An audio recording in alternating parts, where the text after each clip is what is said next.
Why, hello there. I have the audio working, which is nice. At least I'm pretty sure. I hope it's not doubling up right now. It shouldn't be.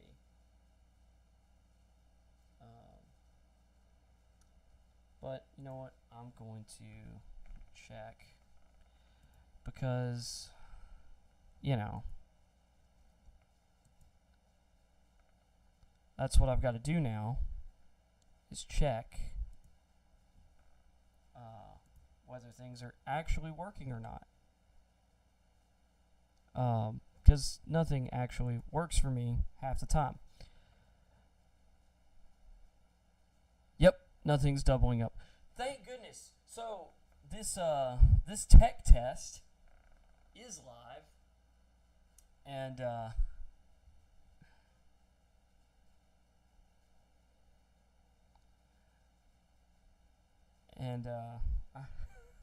I'm sorry, guys. It's just every time I get things working, something changes. Something goes horribly, horribly wrong. Why? I have no idea, but it does. So, to start over where I was talking no one, this is BlindEyeLive. I'm BlindEye himself, Hunter King. For those on Brett Coleman's server, Quiznatod Business, part of the cult of Dwajo, and we got to talk about Jalen Carter today. I was bearing the lead a little on the previous one, and maybe that was my fault for trying to grift a little. But actually, let me drop this in the Discord.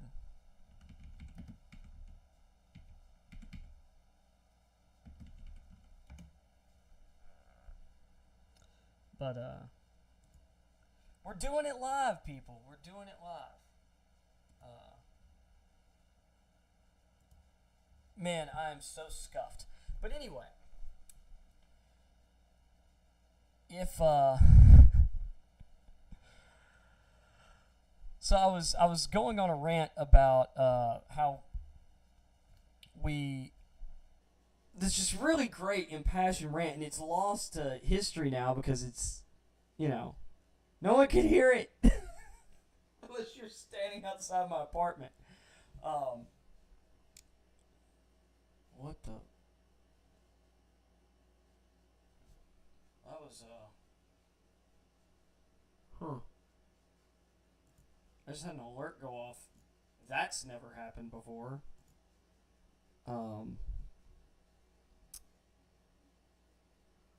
Never happened before. But anyway, I was going on this rant about how we don't give quarterbacks, and really players in general, but in particular quarterbacks, the credit that they're due. Wait, you know what? No, I think it's echoing. Let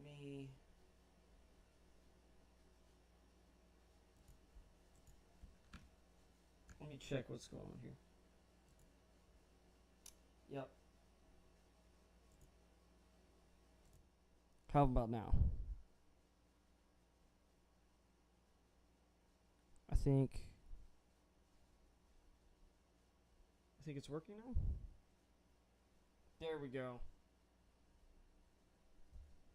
Okay. Sorry, it's like I'm having to troubleshoot on the fly here, and it's really... Okay. So I was talking about Josh Allen and how there's a lot of people who are jumping the gun like, oh my goodness, this guy can't win the big one, this guy can't do this guy can't do that. But we've got these big expectations for him. But it's his 5th year in the league. Or like this was his 5th year in the league. And only like what, his 3rd maybe as a quality starter? Holy crap.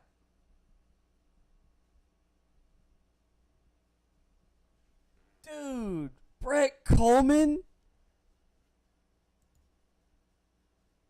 You're a legend, dude. Appreciate it. Because this is so scuffed. But anyway, Brett Coleman. So, Dad, if you're listening to this later, or any of my friends in real life who sometimes put on my stuff, Brett Coleman is one of the people who inspired me to kind of get back into doing this because I love his videos. So, subscribe to his channel. He's great. And he might be a bigger football nerd than I am. Okay, he's definitely a bigger football nerd than I am. Or at least he's more successful at it. He's found a way to make money doing it. So, appreciate you, Brett. So, yeah, I was talking about Josh Allen. And to no one, because once again, my audio was scuffed. And people were like, you can't win the big one. It's like, maybe it's just that the other quarterback had the ball last, like in that Kansas City-Buffalo game. You've got plenty of examples of guys like Dan Marino. Dan Marino's one of the greatest quarterbacks to ever play the game. And no one can actually put an argument against that unless they just aren't. They're not arguing in good faith, in my opinion. He didn't win a Super Bowl. He only made it to one. It wasn't totally his fault. Now, once we got into the 90s, he dealt with some injuries, and the roster wasn't as good. But to say that Josh Allen can't win the big one, I think is absurd. But we'll see. Maybe he never does. But just because a guy does not do something doesn't mean he can't. And I'm about to throw some guys under the bus, a couple quarterbacks, because they were not great quarterbacks, but they made it to Super Bowls. One of them won one. Trent Dilfer won a Super Bowl with the Baltimore Ravens. Historically great defense and a historically great run game from the Ravens. Jamal Lewis that year, I believe his rookie season, out of Tennessee. They ran all over people, and they dominated offenses with their defense.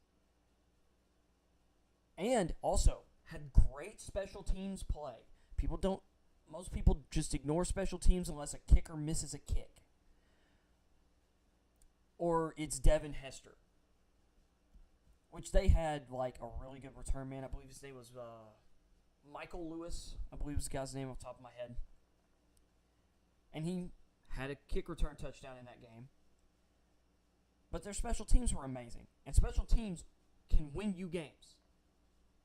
In a close game, your special teams can be the difference in victory. Not necessarily because your field goal kicker makes the game-winning field goal. If you've got a great punter, you can control field positioning. That's the old Johnny Major School of Football, which he learned from General Robert Neyland back in the day. A lot of great cliches, football cliches that we know and love, were invented by the General Robert Neyland. But yeah.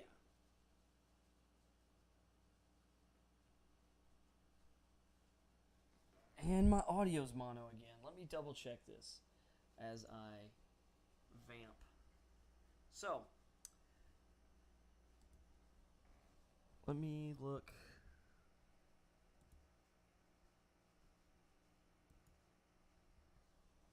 Well, it shouldn't be mono. Gosh darn it. See, this is what happens. I don't know what I'm doing.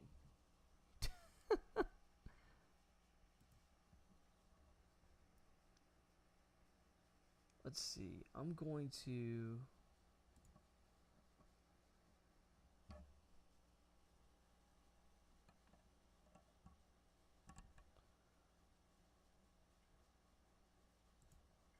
Let me see if...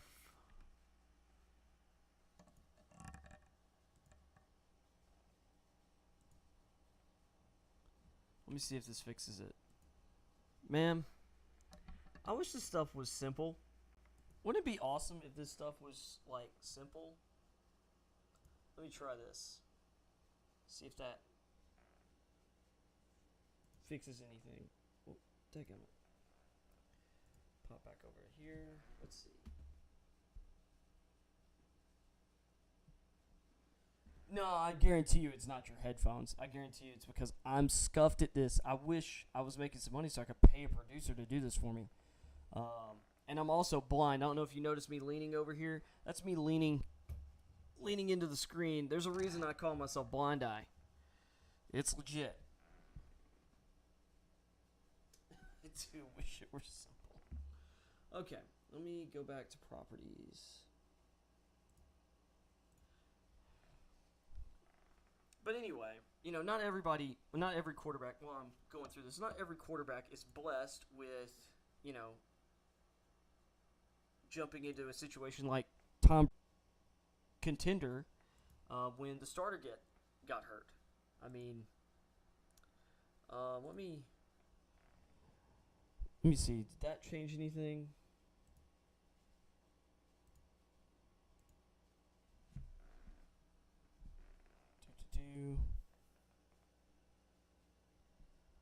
Let me.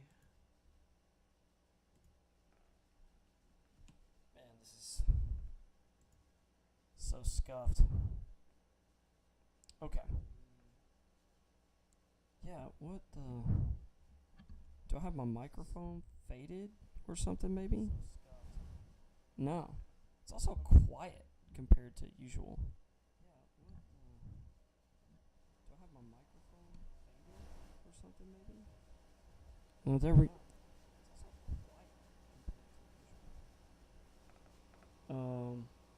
to usual. This is...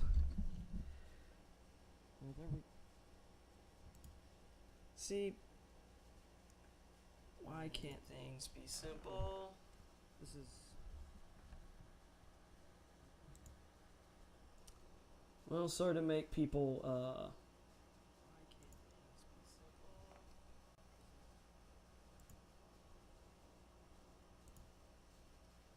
Well, sorry to make people,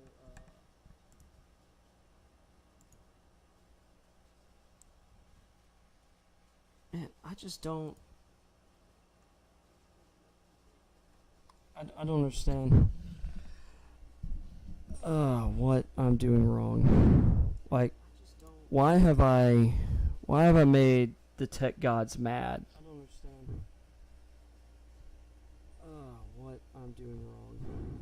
Like, why have I made the tech gods mad?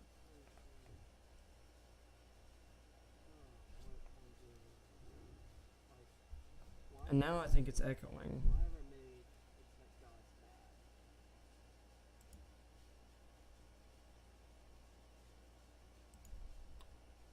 And now I think it's echoing.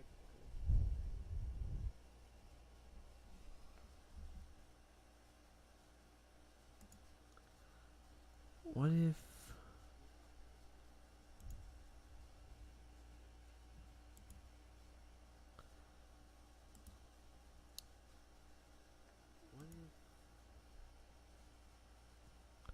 Man, I'm trying everything I can think of.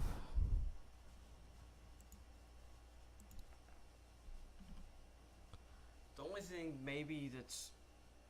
Man, I'm trying everything. Maybe it's where my mic's plugged into on my computer. The only thing maybe that's... Man, I'm trying... Maybe it's where my mic's plugged into on my computer.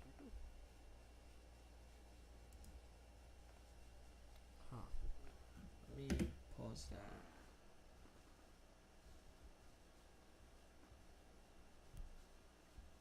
Yeah, I don't even know where that echo started coming from. Unless it was coming from my TV, but I don't have my TV on.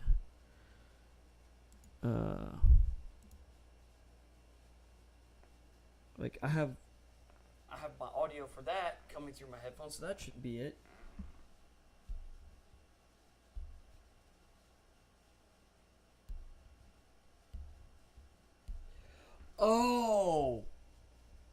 Oh, maybe that was... I know what that was. Oh, gosh. No. Was that really captured? I bet you that's what was causing it. I started playing I had my YouTube stream up on my TV. Usually I'll pull that up on an iPad with like a second pair of headphones. I bet you that's what it was. Maybe. So, is the echo gone now?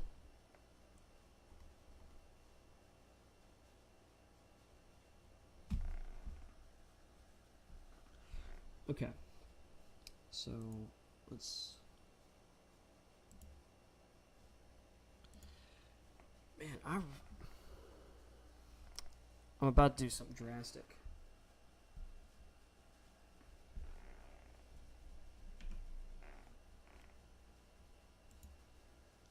Okay, so that's what it was. That was me having my stream pulled up, and it was being captured from somewhere.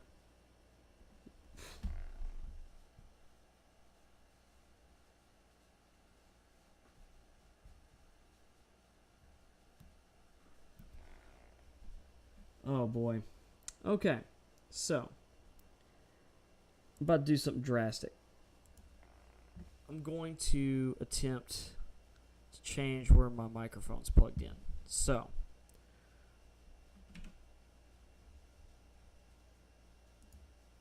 or I could just do this stream with it coming out mono right now and figure it out later. Since you're here, it could be OBS that has the mono.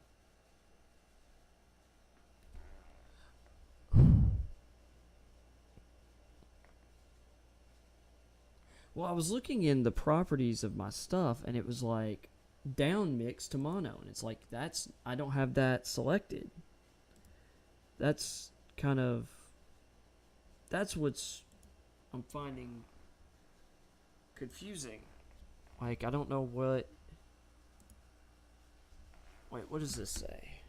Global settings. Okay, maybe... Well, this says stereo.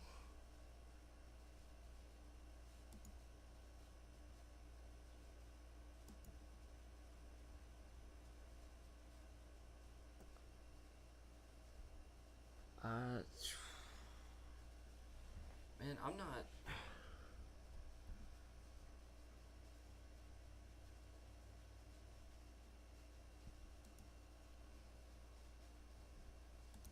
Let's hit...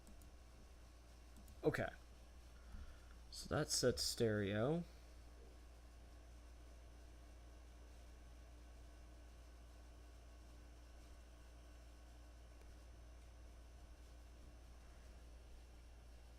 What would disable Windows audio ducking mean?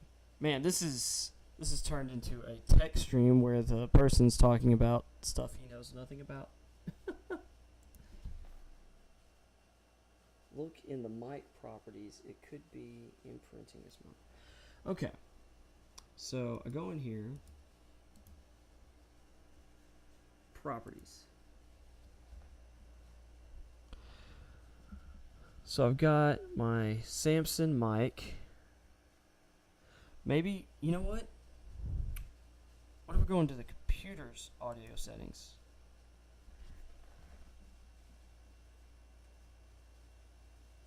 Maybe that's my issue.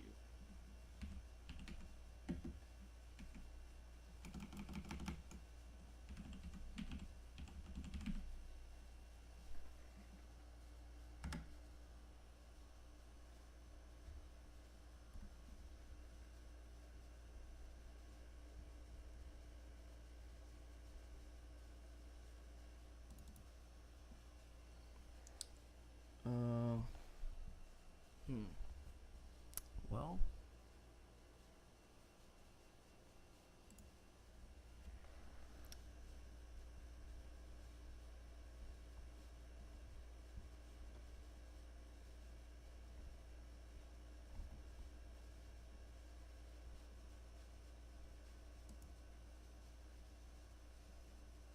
nope, that's not what I want. Dadgummit.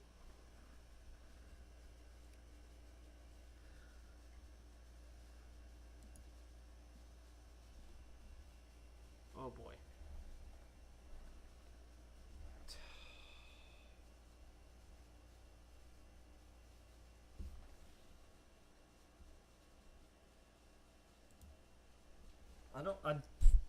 Man, this is disheartening.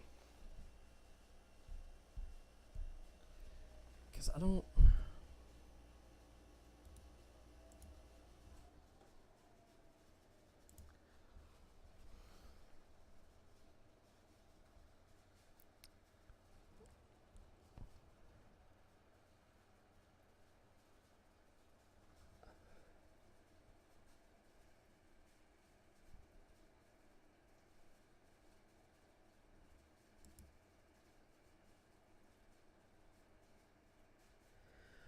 Okay.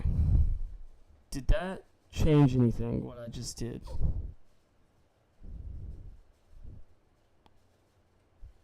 Because, is it coming out both now?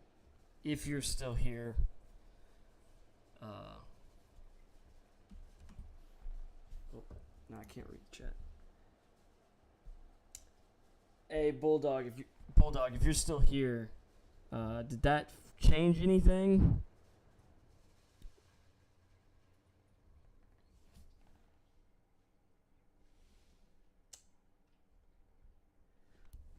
Wait, that did it?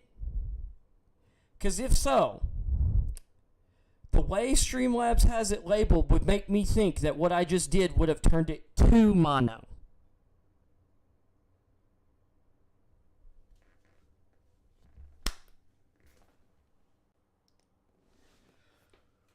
So it says down mix to mono. I switch it from where it would be off to on if you were looking at any other switch on the internet. Or like say in like maybe your iPhone settings. But anyway. Skill issue. Definite skill issue. With that being said, we're back. And since I've been at this for long enough, lead story time. Jalen Carter. So what I'm going to do here is I'm going to go and pull up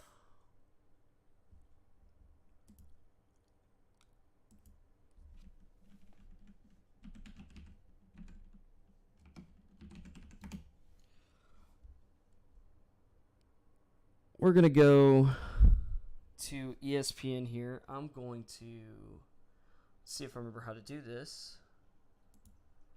Boom, it worked. Actually, I'll tell you what else I'm going to do, because we're on ESPN. I'm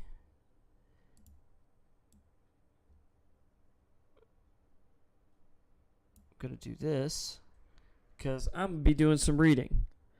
Which also means I gotta adjust the camera, and you're gonna see just how close I sit to my TV screen. So let's see. I'm pretty sure it's gotta be. Yeah, here it is. So here's our lead story. Jalen Carter. I hate autoplay. So Jalen Carter, a lot of people's number one prospect for the draft, has been charged with racing in a fatal crash. So for anyone who was unaware, back in January, after Georgia had won their national title, there was a fatal car crash involving one of their staffers and one of their players. And it has now come out that Jalen Carter was, in fact, in another car that was probably, at this time, allegedly now, racing side by side with this person when they crashed. Because the car that the staffer and teammate were in, apparently the speedometer had locked at during the crash, locked at the speed they had been traveling at, which was approximately 40 miles an hour over the speed limit, which would be very much reckless driving. So, let me put the stream back up here.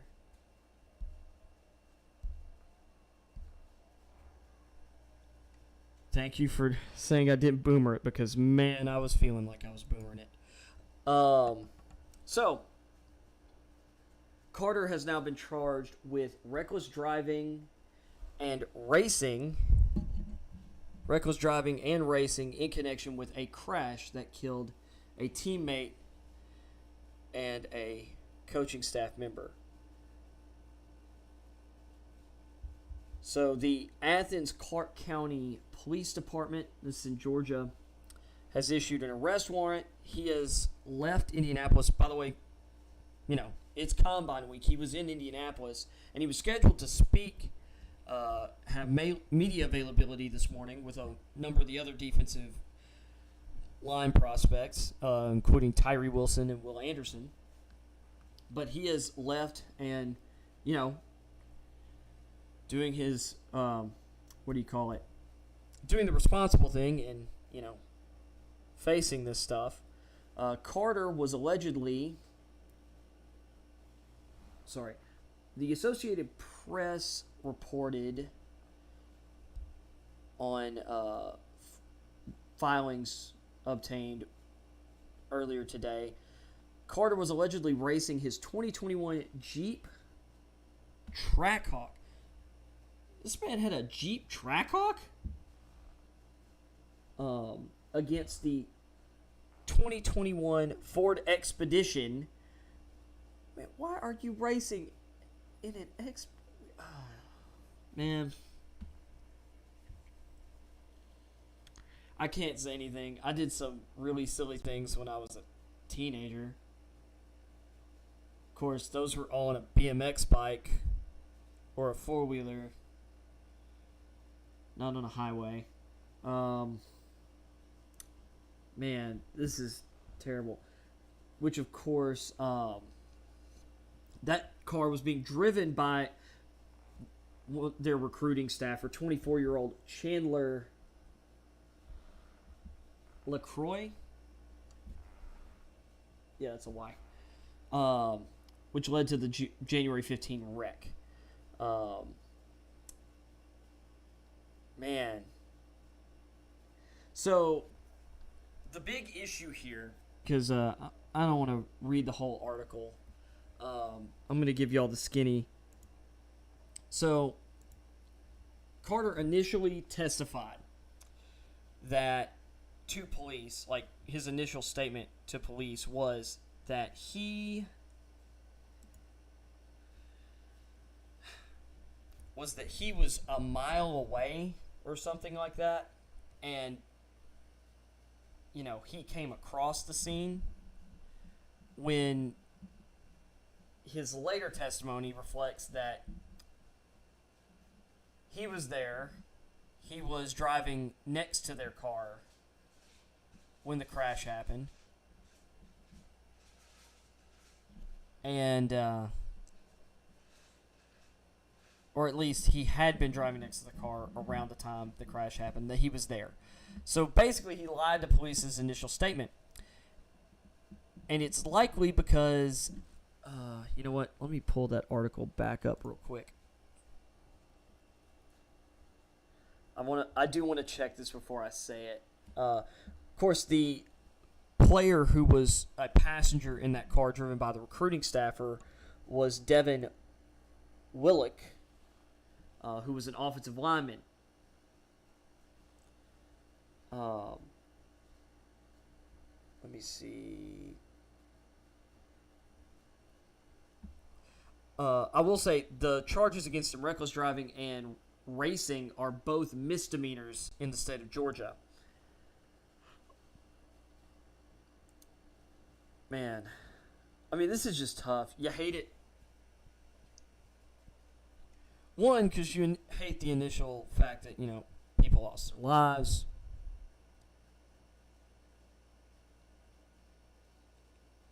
It's hard to say, like, Jalen Carter is at fault here.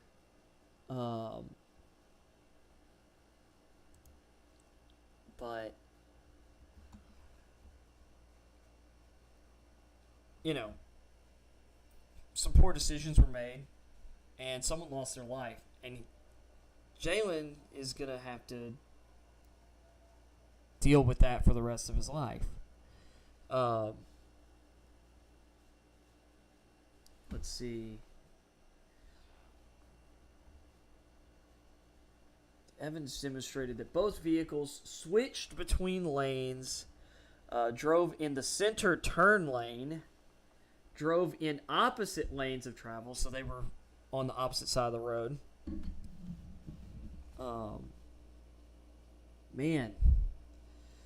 And drove at high rates of speed in an apparent attempt to outdistance each other.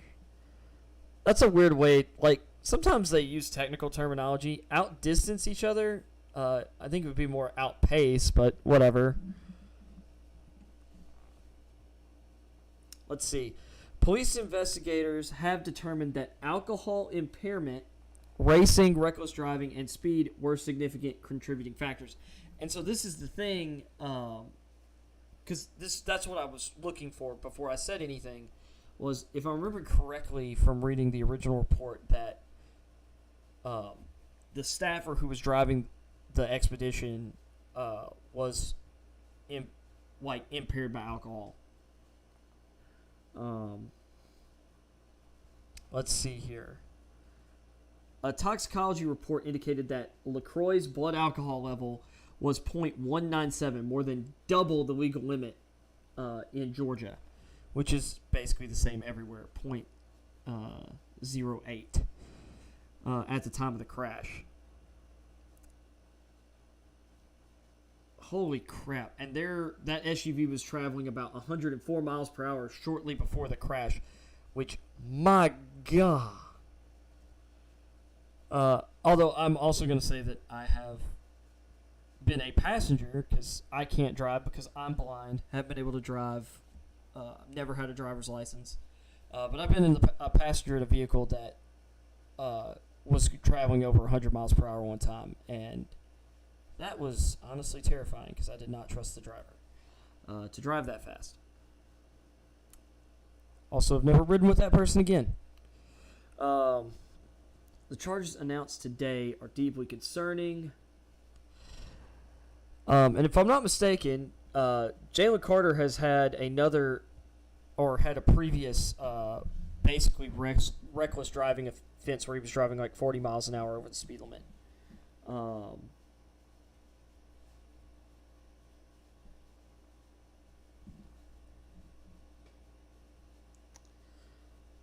And so here it is. According to documents and recordings of the 911 call reviewed, at least 2 vehicles driven by Georgia Bulldogs players have been at the scene, including the Jeep driven by Carter, which left the scene before police or emergency personnel arrived. And see, this is how he got caught in a lie. He told them one thing when they were doing their investigation and reviewing all this information. They got back in touch with him and said, hey, this is what the 911 call said. This is what, and people saw your Jeep leave. Would you like to tell us the truth this time? He returned to the scene less than 2 hours later, according to the paper, which reported that he was asked by police whether he had been racing the vehicle that crashed. So that they had already kind of had an idea at the time, probably as well, based on the information they had initially. But with further investigation, let's see, documents reviewed show that Carter first told police, like I said, that he had heard the crash from a nearby apartment complex, but then later told an officer that he had been driving both behind and beside the SUV. And that was a bad situation. A lot of times, your first instinct is to do what's best for me, and that might be, you might think that that's to lie in the moment. And to be honest, if Carter had been drinking and was under the influence, he definitely, you know, that would have been bad to have been caught in that situation. Carter denied racing to the officer. I was just driving beside them, who observed no signs that the defensive lineman had been drinking. So maybe he had not been drinking. See, this is the thing. That's actually would be a really important factor in this case, because that would level up everything he's dealing with. But here's the most important thing to take from this. Rather than what a lot of people would probably prefer to do. And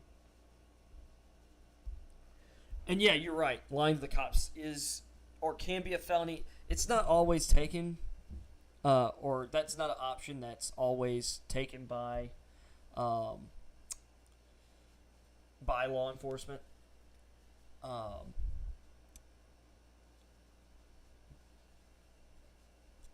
And I feel like if they wanted, like they would have charged him with it already if they wanted to. If he'd been under the influence, they probably would have charged him with it. And also, if he'd been a less high profile person, maybe as well. But I have family in law enforcement. I know that they have been lenient with people in these kind of situations before. I think what I was seeing earlier in in Brett's Discord was that he could get a fine and 12 months in jail, up to 12 months in jail. I doubt that happens. The jail time, and if it is, it would probably be way briefer than that. I'm gonna assume it's gonna be a big fine, probably a lot of community service. JALEN, I would imagine, especially if this. This is a teammate, probably a friend. I'd imagine this was a devastating event for him. And he's going to have to live with that for the rest of his life. And I would hope that most people would choose that, or a compassionate, look on Jalen Carter in this situation. As I'm going to.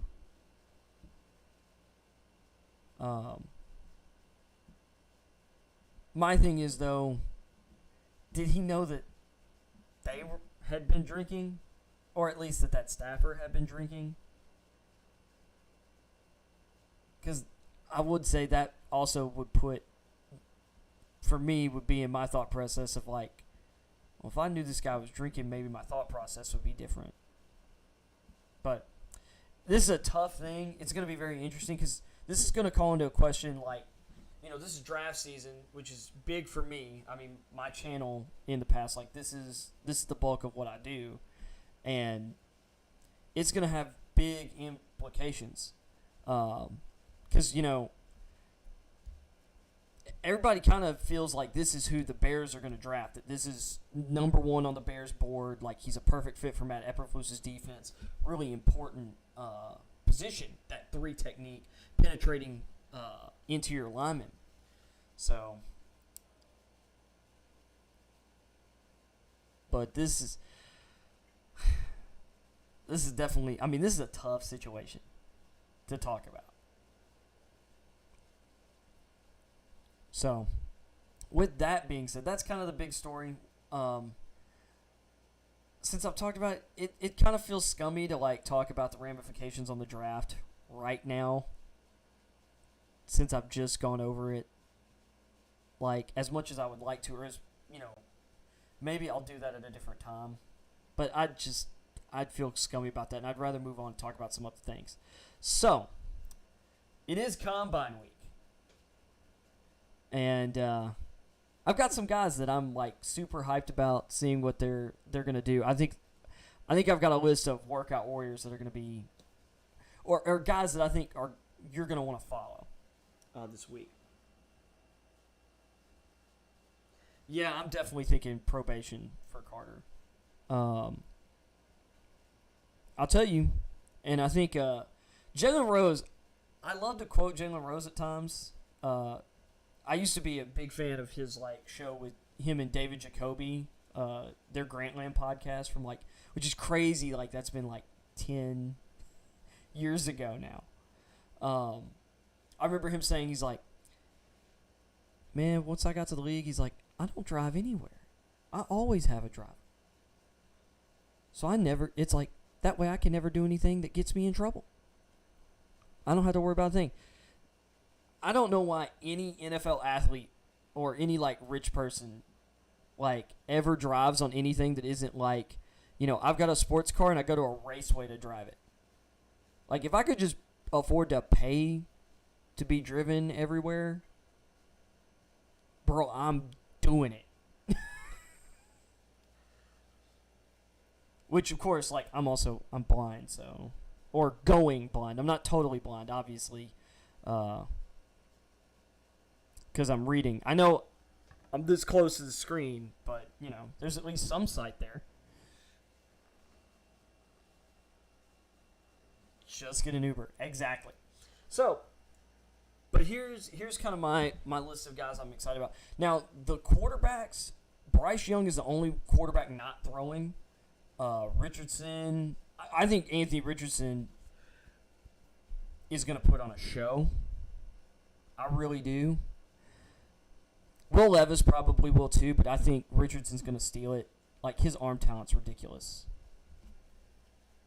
Hey, Willard. Sorry, my cat decided to get off his lazy butt and come over here and rub up against my legs. Because he does that all the time when I'm in the middle of something. I could be sitting over here just sitting back watching something, not doing anything important, and he don't want my attention. Soon as I get to doing something, he's under my feet. But I love my big cat. Anyway, see, here he comes again. You know what, Willard? You want attention?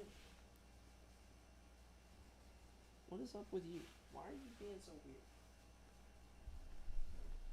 This is my cat. He's a big boy. He's part Maine Coon. He's 20 pounds. But he doesn't like being picked up at all.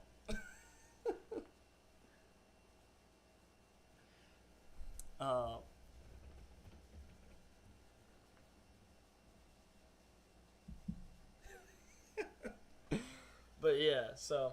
Anyway, well, now that my cat's here, I probably should be expecting a call from my mother any minute now.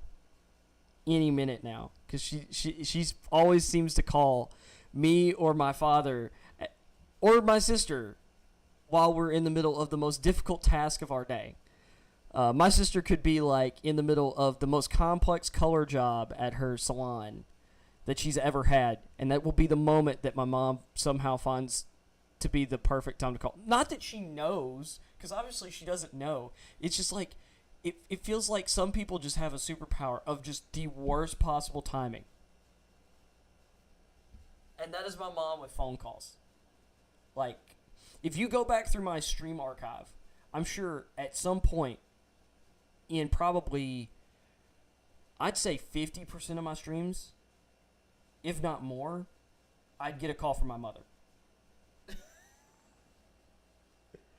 It is a gift. But I love my mama, so I ain't gonna complain. She birthed me, she raised me, she fed me well. Can't complain. And she and Dad were always, one of them was always at pretty much everything I did growing up. And they let me play sports year round. There were years where I was literally going soccer, baseball, football, basketball growing up. So, cannot complain. But getting these fun guys at the combine. So, we're talking about the quarterbacks. Hendon Hooker's probably not going to throw either. I think he's going to be there for interviews. He's still recovering from his ACL. Although that is apparently going, really, really well. He's way ahead of schedule on his recovery from what I've understood. They're saying he's going to be ready for training camp, the start of training camp. potentially. So they say, like, and a guarantee he'd be ready for, like, week 1.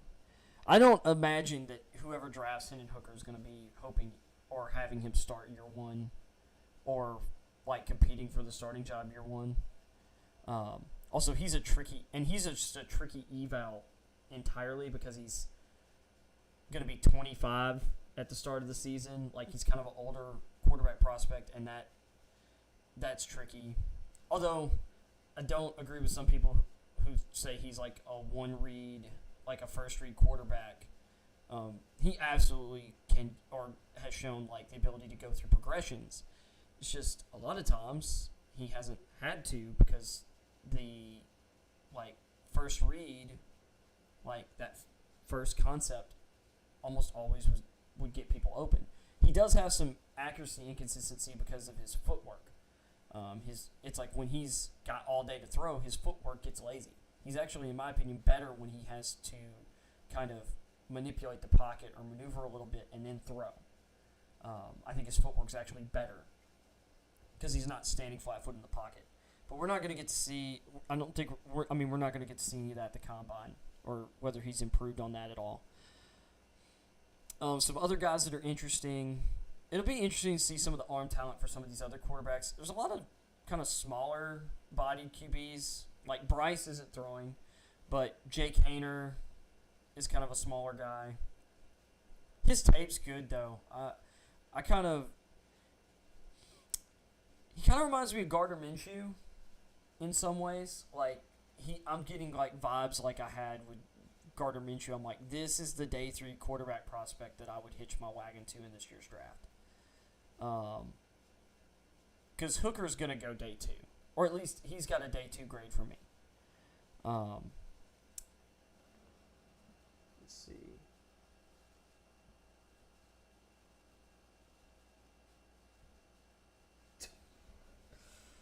Oh, goodness. Well, I'll tell you, I don't I don't know if I agree with the 22 total plays, but that's okay. I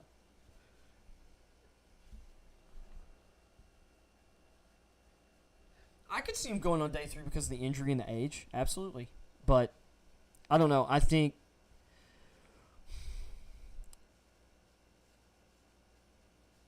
I have a similar grade on him as I had Jalen Hurts. So Hurts was younger, but Hooker showed for 2 years that he can, like, and he showed improvement from 2021 to 2022. I didn't see Jalen Hurts working out in the NFL. So it's had me really re-looking at how I evaluate these types of quarterbacks. Hooker's got the work ethic and the character, but the weird thing is the age. So I don't have him as a top 50 player. He's, like, on the fringe of, like, the top 100 for me. I think he's a round 3 guy. If Kellen Mond and Davis Mills went top 70, I don't see why anyone should have a problem with Hooker going in the top 75 picks, top 100 picks, even with the injury, because he was better than both of those guys. All right, 24 total plays. Gosh darn. But I'm looking at, I think Jake Hayner will be interesting. Tune, the Houston quarterback. My problem with Tune, I know there's some people who really like Clayton Tune. There's just way too many screens in the Houston offense, in my opinion.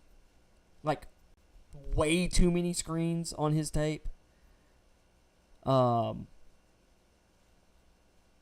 And I don't know. I'm not infatuated with him. I don't love Tanner McKee. This could be a really good setting for McKee out of Stanford. But I don't like 6'6" guys who cannot move in the modern NFL. I'm sorry, the pass rushers are too fast. The interior pass rushers are getting too athletic and getting, like, I want my quarterback to be able to move. I don't want to draft a guy who, oh my goodness, at his best, he's the 30th best quarterback in the NFL. That's because to me that's Davis Mills. who if you can go back to last spring, me talking about, the Texans need to give him a chance, which because he played really good down the stretch to end off last year. And I thought the Texans, didn't need to or try and do anything crazy to move up for a quarterback. I think they needed to just focus on the roster rather than, reaching on a quarterback last year. And I feel I still feel very vindicated about that. They're, they're going to get one of Bryce Young or C.J. Stroud. But Davis Mills turned out to not be it. Let's see here. Yeah, you could still be a pocket passer. And actually, I still want my quarterback to be pocket first. I want him to be pocket oriented. I don't want a guy who can't move. I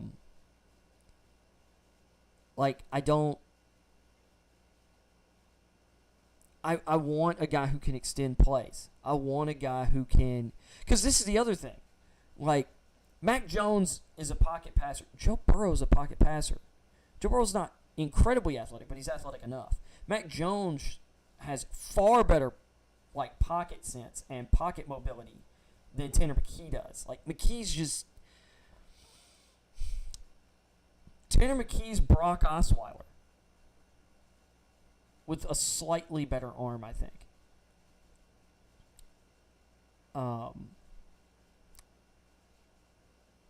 And Brock might be the greatest thief in NFL history. And good on him. Good on him for getting that money. But I remember famously the Texans signed him to a contract and then traded the Browns a second and fourth round picks, I think, to take on Brock Osweiler's contract. Of course, Tanner McKee's not going to walk through the door and get a 4-year, $72 million deal, but Tanner McKee's bland. I don't see a high upside player, or even I just see I see a guy. That's how I thought about Davis Mills. I'm like, Davis Mills could stick in the league, but he's going to be a guy at the position. Oh my goodness, man, he had a 1-month stretch last year where, maybe he's the best rookie quarterback in this quarterback class. I know I'm sounding a little rude here, but but this, I'm having fun here. This is just sports or just football, but I'm not a 6'6" quarterback guy. That's not, or I shouldn't say I'm not a 6'6" quarterback guy, because who doesn't love Josh Allen, who's 6'5", 6'6"?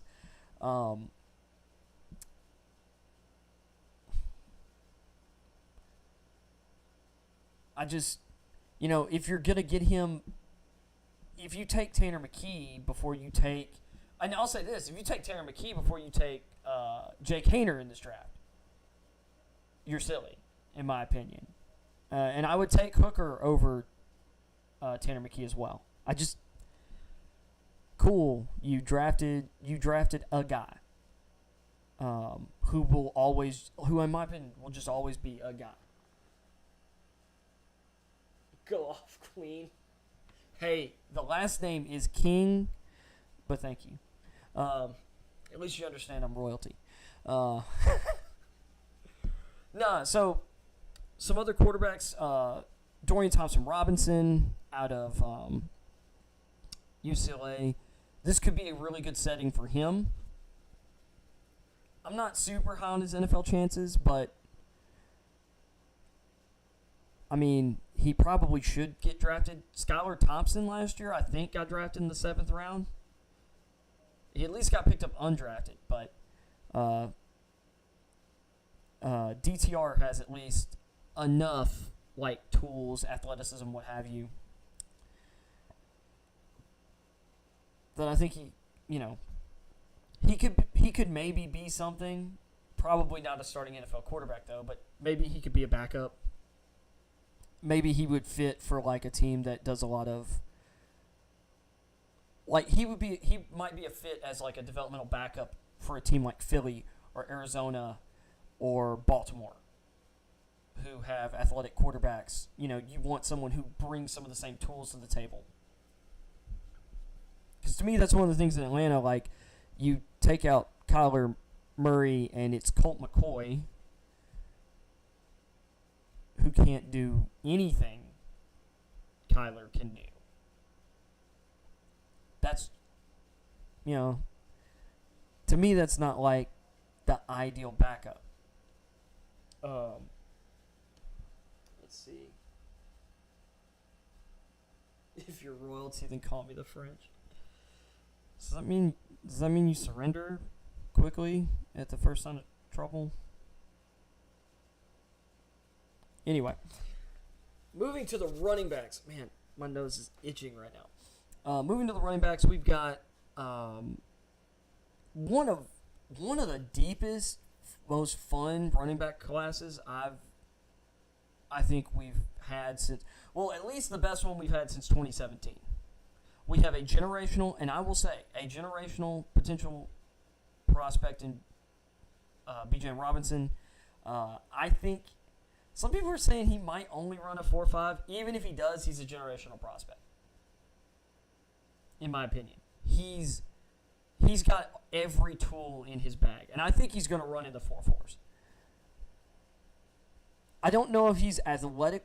He's not quite as explosive an athlete as, like, say, Saquon Barkley. But he's, I'd argue, a better running back than Saquon Barkley. So it kind of balances out.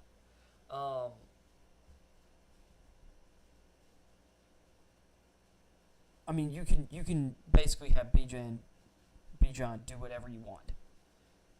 Like, he's a really great receiver. Like, he's going to be dangerous in the NFL on wheel routes. Extremely dangerous. Like, I think only the most elite linebackers and even really safeties are going to have the ability to affect him, like, downfield in those situations. I'm really high on Bijan. We'll see where he ends up going. But then we have, like, a potential, like, Alvin Kamara sequel in Jahmyr Gibbs. I think he's a little bit taller than Kamara, but you got a guy who's like 6 foot, 205 pounds, and Gibbs, really quick. We'll see what he does in the 40. I know Kamara ran, I think it was like a 4.54, 4.56 40s. Of course, in pads, he seems a little faster, but he's more quick than fast. Gibbs is extremely quick. I think he's a little bit faster than Kamara. But, man, does he have hands. You can line him up out at receiver. Like, everything about him screams Alvin Kamara. Hopefully, though, he avoids fist fights in Vegas. Anyway. But I think those two guys are going to be really interesting. We've got a super deep running back class, like I said. I'm really interested in what some guys run. Devon Achane out of A&M could be be a candidate for fastest player in the draft. Legit track guy. Like, really fast. Could end up being the fastest running back in the draft. You've got Tyjae Spears, Keaton Mitchell of ECU, Spears being from Tulane. They're going to be up there in terms of speed. Mitchell, if I was going to say who my favorite for fastest running back in the class is going to be, it's Keaton Mitchell out of ECU. I mean, he's fast. He's just small. I like my backs a little bit bigger. Like, I really like Achane, but he's a bit skinny. Like, 6 foot, but you're not even 200 pounds. Kind of a worry for me. I think he played this year at like 190 in the SEC, which in the SEC, and he's held up in the SEC with a pretty decent workload. I mean, he was A&M's offense for most of the year.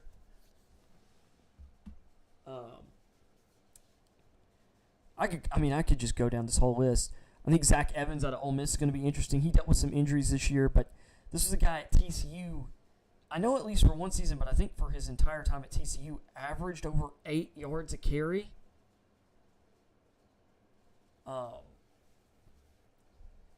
So Zach Evans, is a guy to watch. Kendre Miller, or no, not Kendre Miller of TCU, big body guy. I think he's going to run in the low 4.4s in the 40. At the very least, he's going to run sub 4.5. If he can get 4.5 or quicker I think he's going to come in at 220, between 220 and 225. That's going to help his stock. I think Eric Gray is going to run a little faster than people expect. And I think we've got a lot of really quick backs. I hope they've formatted the combine this year to where guys don't skip the freaking 3-cone drill at running back, because they've organized the order of workouts stupidly like they did last year.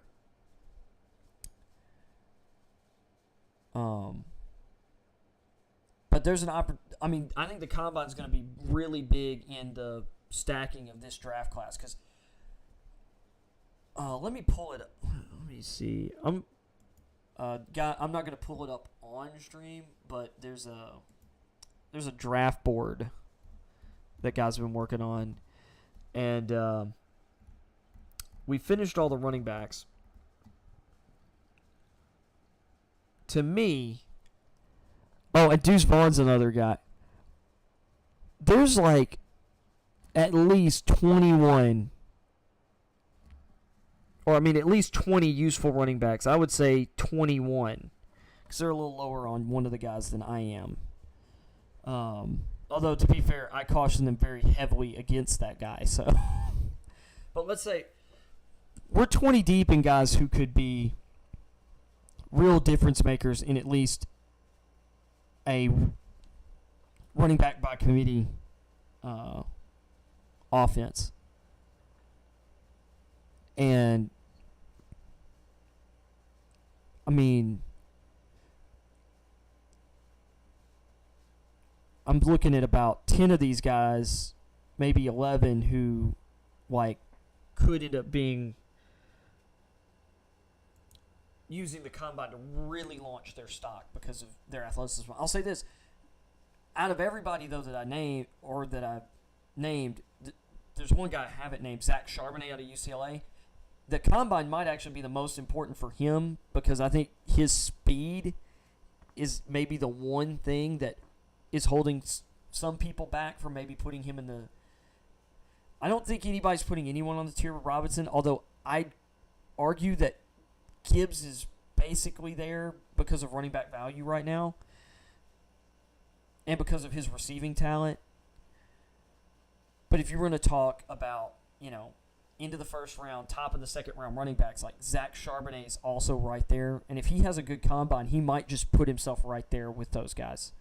Or at least as the third running back in tier 1 rather than maybe tier 2 by himself or the top of tier 2. So, let's see here. Yeah, dude, if you watch TCU's offense, Miller was the heart of that offense this year. Dungan was the heart of the team. Miller was the engine of that offense. Miller is a boss, and you could tell that they were missing him so bad in the Georgia game.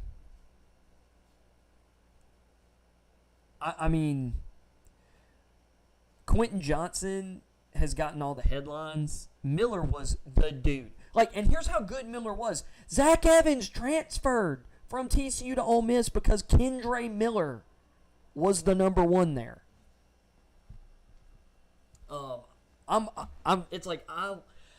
There's a lot of running backs in this class. I'm like, man, who's my pound the table guy? Because there's a lot of, I'm pounding the table for these guys. I'm a little biased. Eric Gray, obviously the Tennessee logo. He played at Tennessee for OU. I was really sad to see him go. That dude, he might be the most, in terms of lateral, like, explosiveness, he's got some vicious cuts in him. And I'll tell you a couple other guys I haven't mentioned. Freaking Chase Brown of Illinois and Sean Tucker of Syracuse. Those guys are awesome. In some of the recent drafts, they might even be running back. They might have ended up running back one. I know on the draft board, on the Discord draft board, they're 5 and 6. I mean, and they're ahead of Kendre Miller and Eric Gray, who we really like. And actually, I don't even think Dwayne McBride is in our top 10 right now. And there's some people who have him as running back 3. I know Mel Kiper has him at running back 3. Take that for whatever you will about how you feel about Kiper right now. But there is some respect to be at least laid at the feet of the man who built this entire industry, basically, of draft media coverage. It's like, he's the father of it. Or maybe at this point he's the grandfather, great-grandfather, who has dementia. Sometimes. Will Levis is his number 1 QB in this draft, maybe being part of that. Let's not legislate Will Levis right now. We'll have plenty of time for that. You've got who 20? Who was I talking about when you posted that? Like 20 at this position, 20 overall, and who you talking about?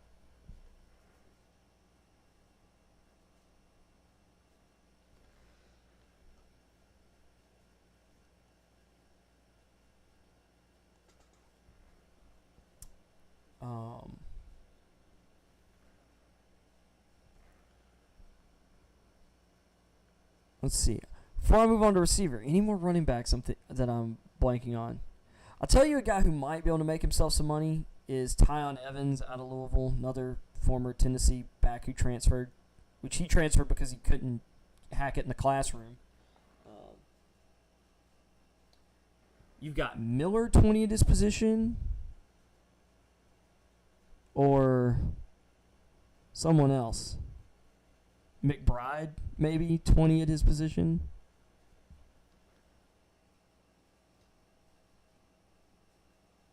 Because, I mean, if Miller's your boy, then he's probably higher than 20 at running back. But if you've got McBride 20, I guess I could see that. I'm not as high on him as some people. Yeah, McBride. I know I'm pretty sure he's 11th on the board that's being worked on. But, like, he's ahead of Bigsby out of Auburn, A-Chain, Dye, Mohamed Ibrahim. I'd put all of those guys ahead of him. There's a couple other guys, I think, down there that I'd put ahead of him as well. But I don't know. I might just be hating because he's a UAB running back. I don't know. I mean, he's fine. I just... Like... He just hasn't popped for me. Maybe I need to look at the tape more to see what some other people see. But I don't see running back 3. That's for sure. Yeah, exactly. The short area burst, like, and like there are bigger backs that have short area bursts. That's what makes Kendre Miller so, like, that dude's rocked up and he's got some like burst. Like, that's how I like my running backs bigger. And if you've got some short area if you've got quickness, if you've got explosiveness, short area, and you've got some meat on you, sign me up. But yeah, we'll move to the receivers. Give me a quick second.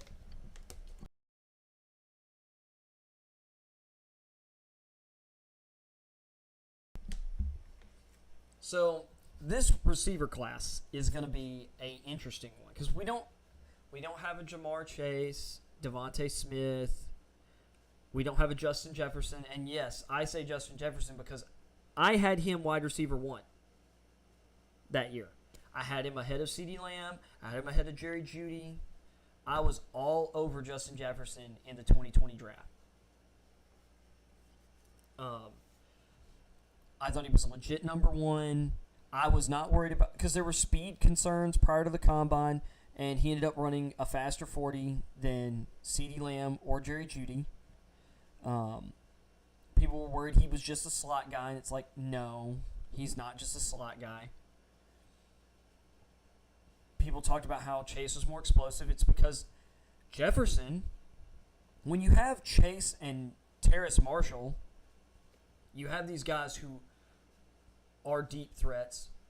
And then you have a guy like Jefferson who's just better than both of them at getting open and separating with routes. You could just count on him to always be open at the sticks or just past the sticks. Why would you have him not run, say, the dig on a dagger concept with Marshall and have Marshall run the fly? Have Chase go win one-on-one, put our outside, have Jefferson be your, chase it and open off the snap or whatever, and you don't like the matchup. Hit Jefferson on whatever route he's running. He'll get you the first down. He's going to get you 15 yards. I was all over Jefferson. I'm not shocked that he's been this good. Because, to me, Jefferson, to me it was obvious. And that wasn't a knock on Jeudy or Lamb as prospects. It was just that, to me, I'm like, I don't understand what you're not seeing about Justin Jefferson. Y'all don't think he's fast? Well, he's beating SEC corners left and right. It was all, like, this man was shredding. Like, Chase was obviously, like, an elite prospect. Jefferson was obviously an elite prospect.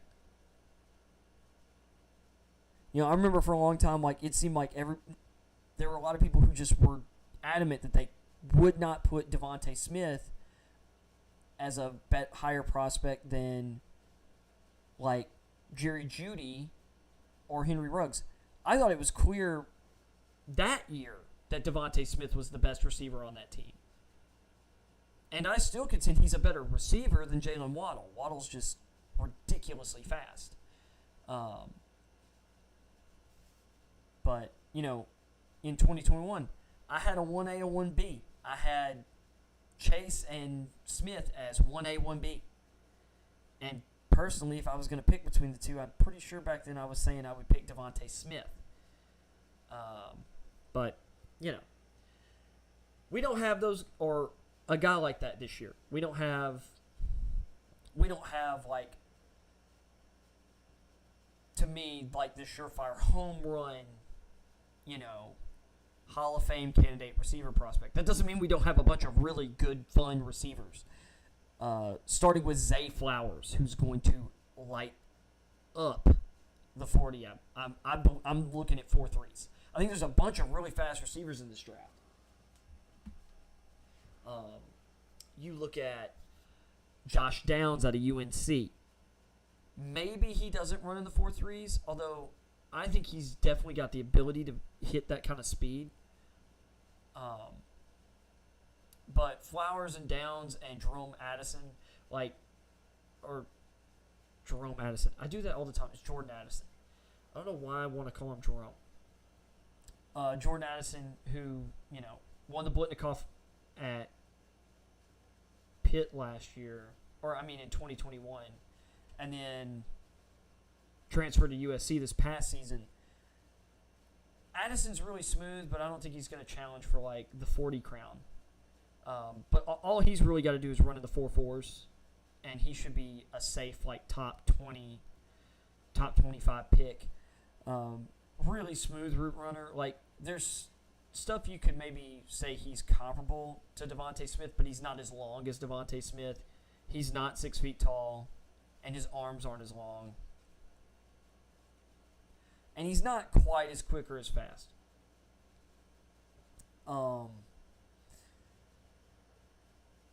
But they have very, or somewhat similar play styles.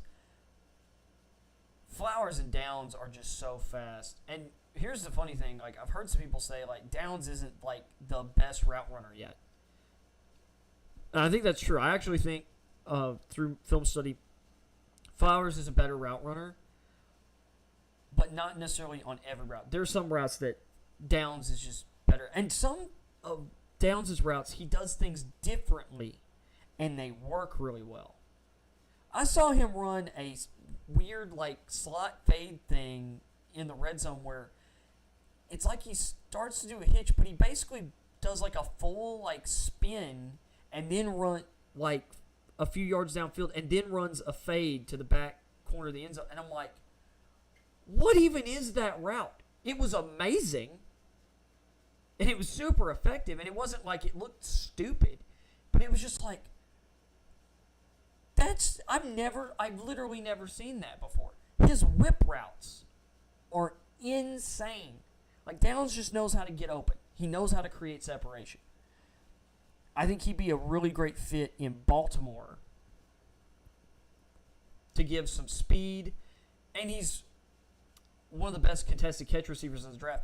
By the way, that's been like a every other year thing for North Carolina receivers. Dimey Brown a couple years ago was one of the highest, percentage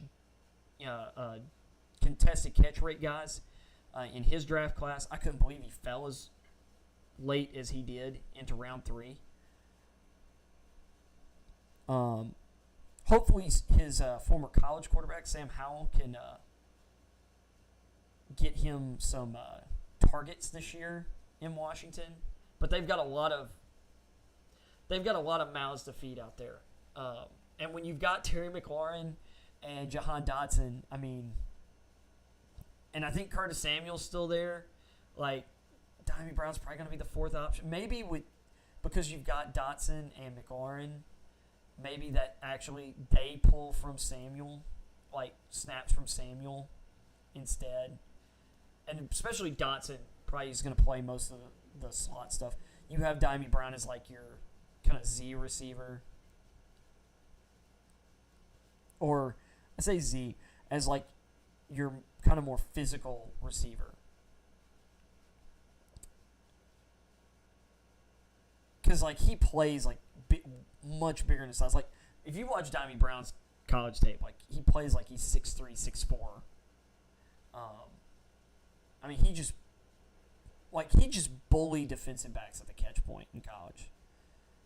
And I'd like to see him get the opportunities to do that at the pro level because I think he can very well think he could do it. But Downs has like a 70% catch or contested catch rate. He's 5'9", maybe 5'10", probably 5'9". Quentin Johnston, like low 40s, and he's 6'4". Now he's gonna have a combine. Like he should have speed. He shows it on tape. Like the thing is, he doesn't play like he's a 6'4", 212-pound receiver. Like technically, he's thicker built than Randy Moss. Randy Moss was playing at like 6'4", 6'5", but he wasn't even 200 pounds for a lot of his early career, and he was physical at the catch point. Quentin Johnston does not play physical at the catch point. He does, for being like a long, tall athlete and like being explosive. To me, his game and the way he plays matches up more with Downs' size, and the way Downs plays matches up more with Johnson's size, at least when it comes to high pointing the ball and making plays down the field. Johnson very much lets the ball come to him. But in this setting, Johnson could pop off and lock in wide receiver 1 for a lot of people. Because, like, that length, that size, plus that athleticism makes him a very high ceiling player. And I've seen, like, I think PFF's comp for him is Martavius Bryant, which I could see, but Bryant was way more physical down the field. Like Martavis Bryant knew how to use it, or like he used his size. He was physical. Johnson's not physical, and I think that's going to be the one. That's the knock on him for me. I do like him, but I don't love him, and that's the reason. Like, I like the tools. I don't, and I like the tape, but I don't love it because I'm not seeing what I want to see out of a guy that size. And I will stop repeating that point now. Of course, Jalen Hyatt's probably going to light the combine on fire. The heck was that? I think Hyatt's going to run in the 4.2s. That guy can fly. I'll say this. It will shock me if he runs anything slower in the 40 than a 4.33. But I think he's gonna hit the 4.2s. That guy is one of the fastest receivers I've ever seen. And we've had some track guys come through the halls in Knoxville. I mean, he's burner fast. Like, he's faster than Velus Jones, and Velus Jones ran a 4.31 last year, I think, at the combine. Which I knew Velus was going to be fast, and probably running the high 4.3s. He almost broke the 4.2s. I think Hyatt's faster than Velus. At least he is on the field.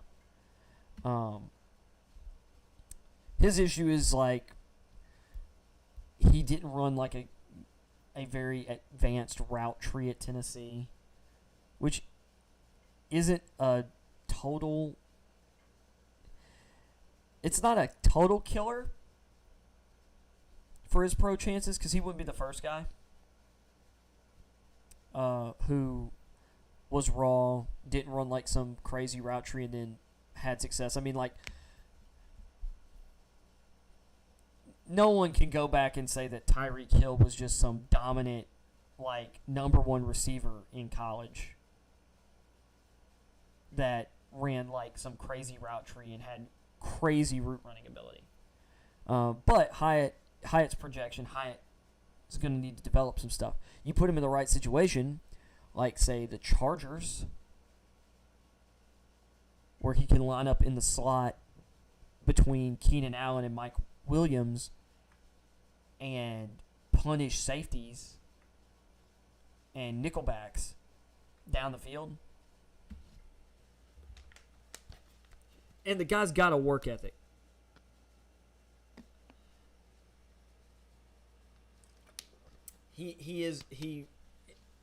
Which he had to learn it.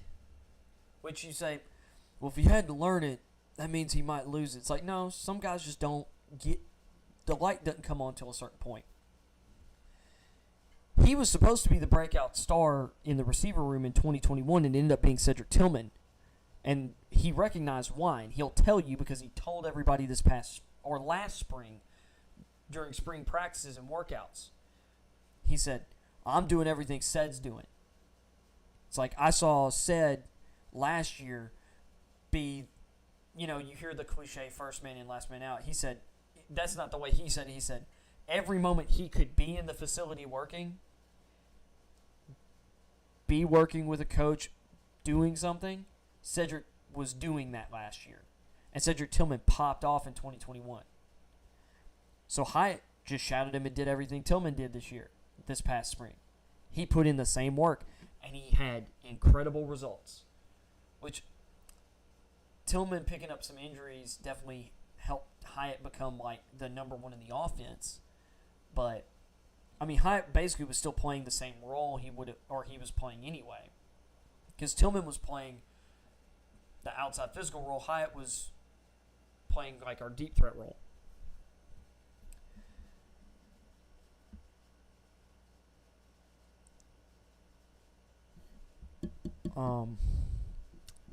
But Hyatt's going to light it up. Let's see, going down the list. Jonathan Mingo and Malik Heath out of Ole Miss. Mingo is 6'2", 220. Heath is 6'3", 215. they are very interesting, and they're kind of like, this is the way I would maybe phrase it, and it's not like they're exact comps to these guys, but they're both very similar in certain ways.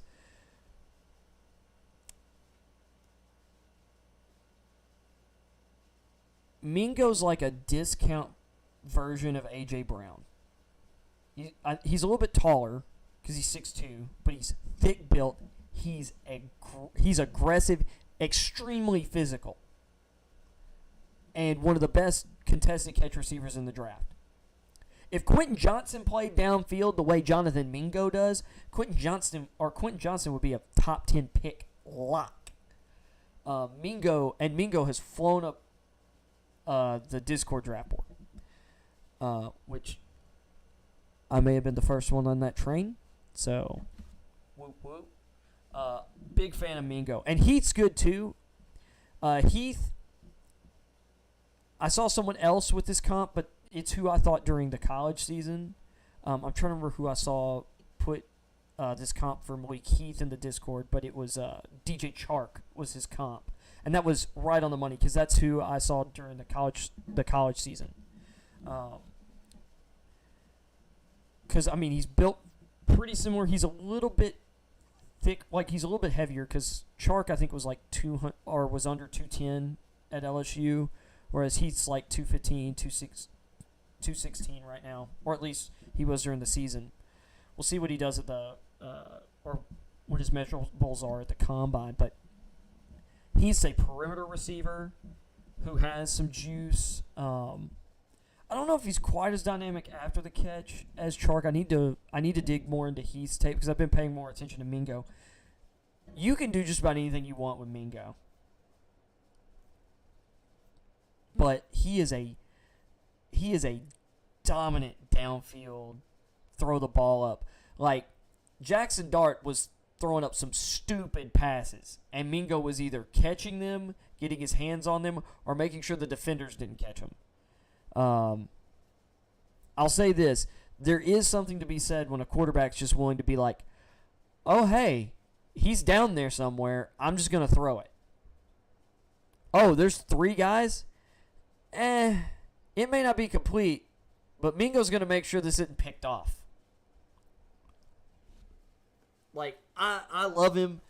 I have him and Cedric Tillman with very similar grades because they're both big physical guys. I think Cedric Tillman's going to have is going to be one of the kind of important guys at the combine, or at least for his stock. His 40 time, I think, is the big thing. Because if he runs well, I think he'll vault up draft boards. Because his 2021 tape is really, really good, and he's one of the better receivers at using his body to box out. He's a really solid route runner for his size. He's shiftier and has a quicker first step than a lot of guys who are like, 6'3", 215, 6'3", 220. And he's one of the best blocking receivers I've ever evaluated. And Mingo will put his head in too, but like Tillman's one of the best blocking receivers. He's gonna. I just hope no one compares him to N'Keal Harry. That would make me sad. Really, really sad. Some other guys, you've got Tank Dell out of Houston. You might see him Nathaniel Dell most places, but a lot of people call him by his nickname Tank. 5'8". There's a lot of 5'8" receivers, 5'9", 5'10", like small receivers who are shifty and fast. I think there's a lot to like about Dell, and the combine is a place where he can really put on a show. I think some of us have him rated a little too high. Like, there's so many small receivers, and if I'm taking, like, Zay Flowers, Josh Downs are definitely the guys. Dell, I guess, is the third one. But, man, I'm just like, the 5th best receiver in this draft? I don't know about that. I'd much rather, it's like,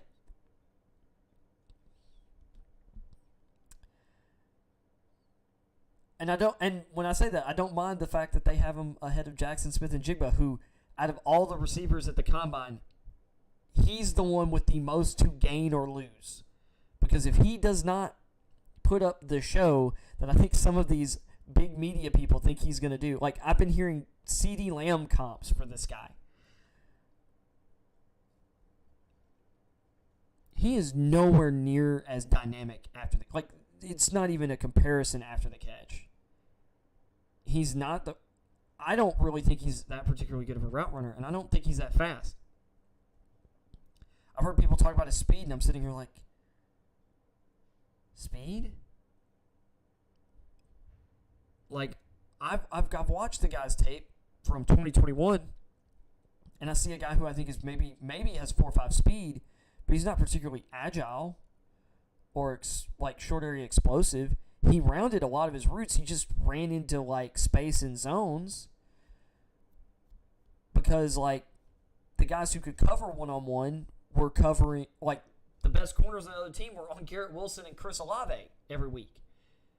I think a lot of people are scouting him based off his helmet and the fact that he had that crazy bowl game against Utah, which was an insane game.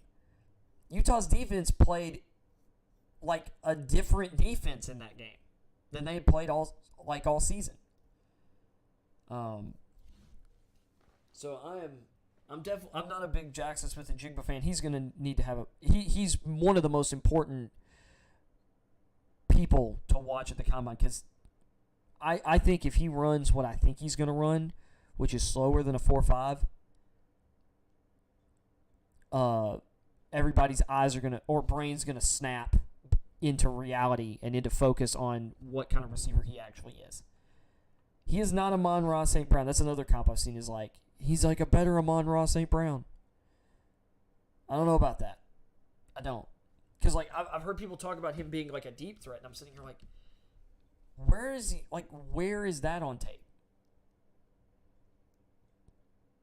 Where he's not flanked by guys who were drafted 10th and 11th in last year's draft, who both ran sub 4.40s. I mean, I don't see it. I don't. Let's see. Some other names to watch. I butchered this guy's name, so I'm going to look it up real quick. Okay. Let's see if I can read this properly.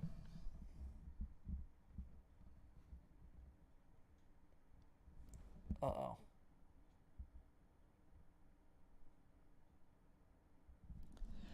Andre Iacevas out of Princeton.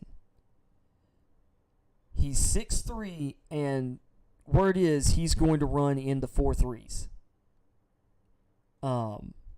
And I've only watched a little bit of him, but he looked pretty dominant, but he was playing at Princeton. So there's that. He's going to be an interesting guy to watch. Another short, you got a couple other short receivers out of Cincinnati, or like skinny, quick types. Was it Tyler Scott and Trey Turner? Both out of Cincinnati. Let's see. Some people have had Scott really high on their boards, like borderline first round. I don't see that, but I do see a day 2 like pick in there. Talked about Mingo, talked about Heath. Let me pull this board back up, see if I catch any other names I haven't hit. Oh yeah, Michael Wilson out of Stanford. I think his 40 time will be interesting because of his size. Maybe one of the guys with the most important interview portion at the combine is Kayshon Boutte out of LSU. And a great combine could remind people that, like, hey, before I was a bonehead this year, a lot of people had me as wide receiver 1. I had Kayshon as wide receiver 1 coming into the year.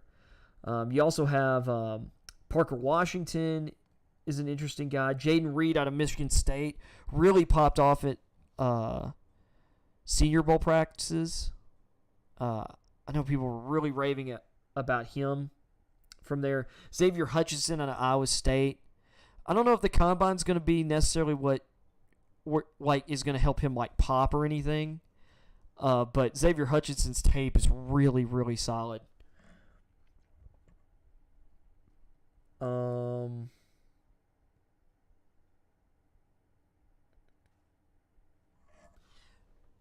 then you've got like there's some like taller guys, like kind of big body guys further down the board, like DeMar Demas out of Maryland. Looking for. There's one other guy I'm looking for.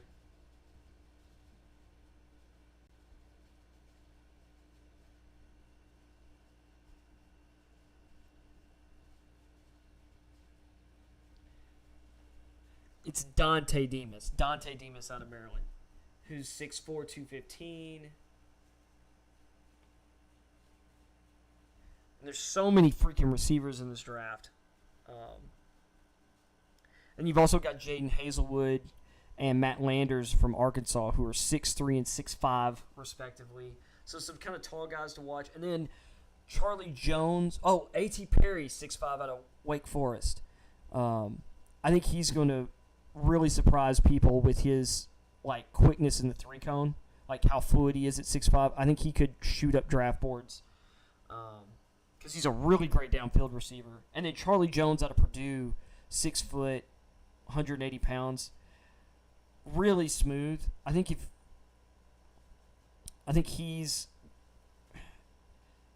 just seems like the kind of guy who's going to go in the third round, and everyone's going to be like later on like, we could have had a really, really good number 2 receiver, but we let him slide. We let someone else get him, like, pretty cheaply. Boom. Okay, and then tight end. This, I would argue, the tight end position is the most fun position in this draft. So deep, and some crazy athletes in this draft, like, considering their size. You've got Michael Mayer, 6'5", 250, do-it-all tight end. You have Darnell Washington, who maybe isn't the shiftiest guy. He's 6'7", 270. People talk about he's not really fast. I don't know. For a guy who's 6'7", 270, he moves really well.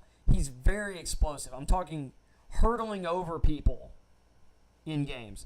He's a bully. Like, this might be the closest we get to, like, the second coming of Gronk. I mean, this guy in the open field, tackling him, if you're a DB, is basically signing your own death warrant. And he's a beast of a blocker. And I think if he had been at somewhere like Notre Dame, which Michael Mayer was really productive there, but he struggled with not having the best quarterback play. So maybe you put him... And actually, this has kind of been one of the things with the tight end position in recent years. Some of the best places at developing tight ends either haven't had great quarterback play or didn't do a good job of using them in their offenses, just like last year, the Ohio State tight end. I was talking about him the other night with someone. Jeremy Ruckert last year. Just wasn't used at Ohio State. And the guy has, like, every tool you would want in an elite tight end. Like, you'd think this guy was, would be a red zone monster for him, too. They barely used him in the red zone. It was really weird.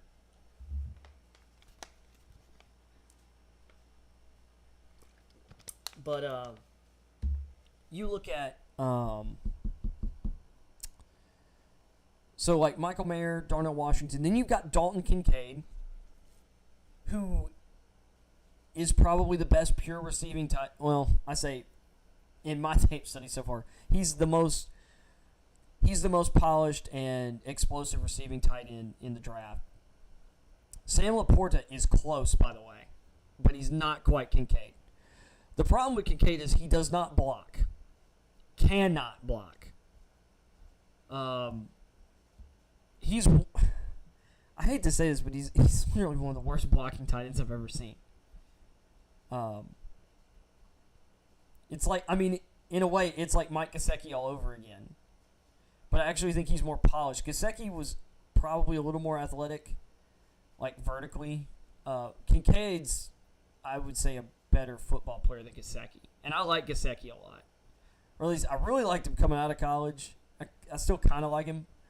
But I do prefer my tight ends to be able to block a little bit, which is why I like Sam Laporta a little better than Kincaid. And then you've got Luke Musgrave out of Oregon State, who's a better blocker than those two guys. Not quite Washington or Mayer. And he's a good receiver, but I'd say he's not as good as Mayer. And I actually don't think he's as good a receiver as Washington. Maybe a little bit better route runner, but I actually think Washington's more dangerous than he got to show at Georgia. Because, they have Brock Bowers. And Brock Bowers next year is going to break the internet when he runs like a 4.35 at the combine or whatever he ends up running. At 6'3", 6'4", 6'5", whatever he is. 240, 250 pounds. Seriously, Brock Bowers next year will break draft Twitter.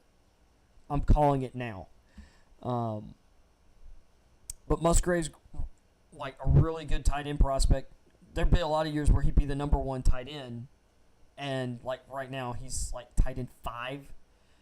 You've also got let's see, blanking on guys' names now. Oh, where is he?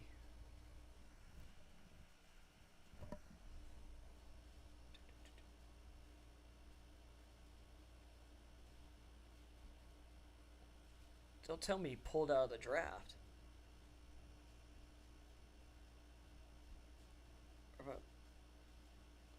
Oh, no, there he is. You got Tucker Kraft out of South Dakota State. He's going to be really good. Josh Wiley out of Cincinnati. And we've got and there's some tall tight ends. There's a ton of guys who are 6'6", 6'7", 6'8" in this draft. Because Darnell Washington's 6'7", 270. He's not the only tight end who's 6'7", 270. He's just way more athletic than that other guy.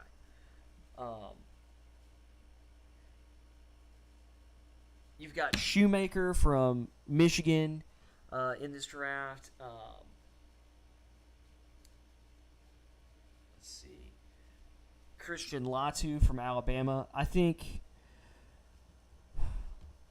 there's a lot of solid tight end 2s who are going to get drafted on day 3 because there's just all these other tight ends ahead of them who are more explosive,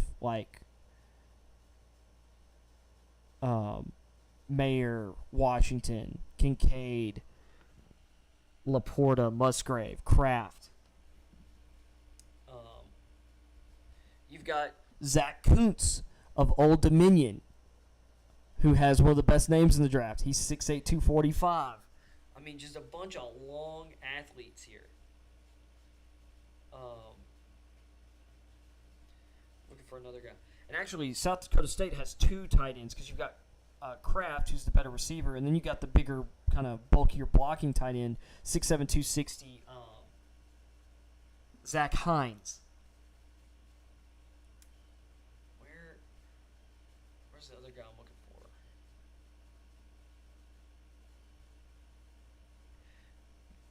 And you also have Clemson's Davis Allen, who's 6'6", 250. This is a big tight end class. Out of the top 6 guys,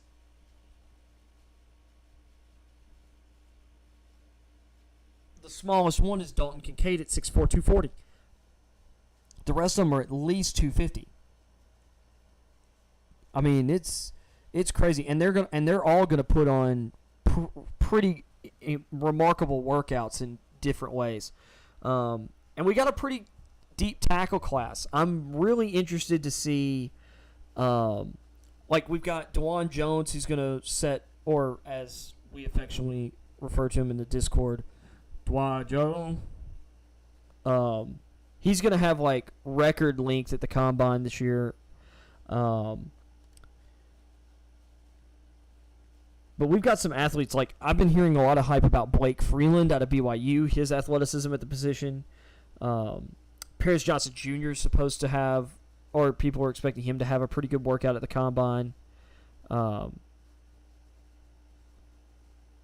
you've got some guys like Darnell Wright, who's 6'6", 335, and his strength numbers at the University of Tennessee were like, I think he holds some of the weight room records at the University of Tennessee. And we've had crazy guys like John Henderson come through our program, who at one point in time was the strongest man in the NFL. Let's see. And we've got some big bodies too.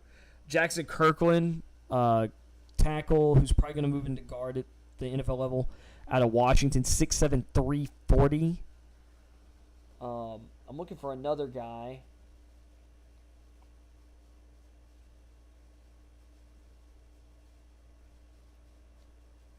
Oh, dadgummit, can I find him, though?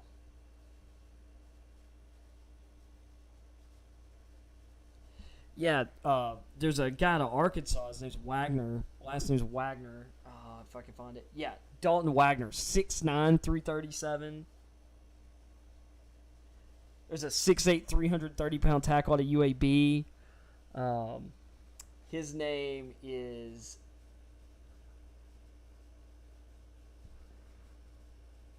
Kadeem Telfort. Then you've got, like, on the interior, you got Osiris Torrance, 6'5", 347. Might be...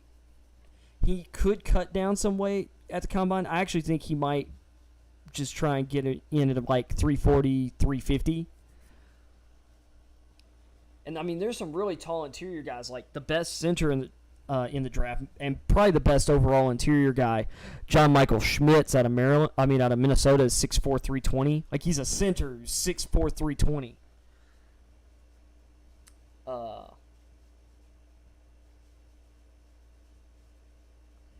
Joe Tipman of Wisconsin, who's a center, 6'6", 317. Like, that is a big, like, that's a tall center. There's a bunch of interior guys who are over 330. You have Antonio Maffei of UCLA, who's probably going to come in somewhere between 335 and 340.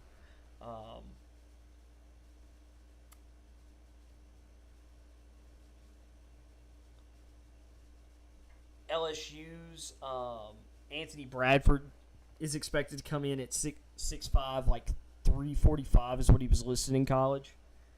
Which, like, some of these guys, they're massive.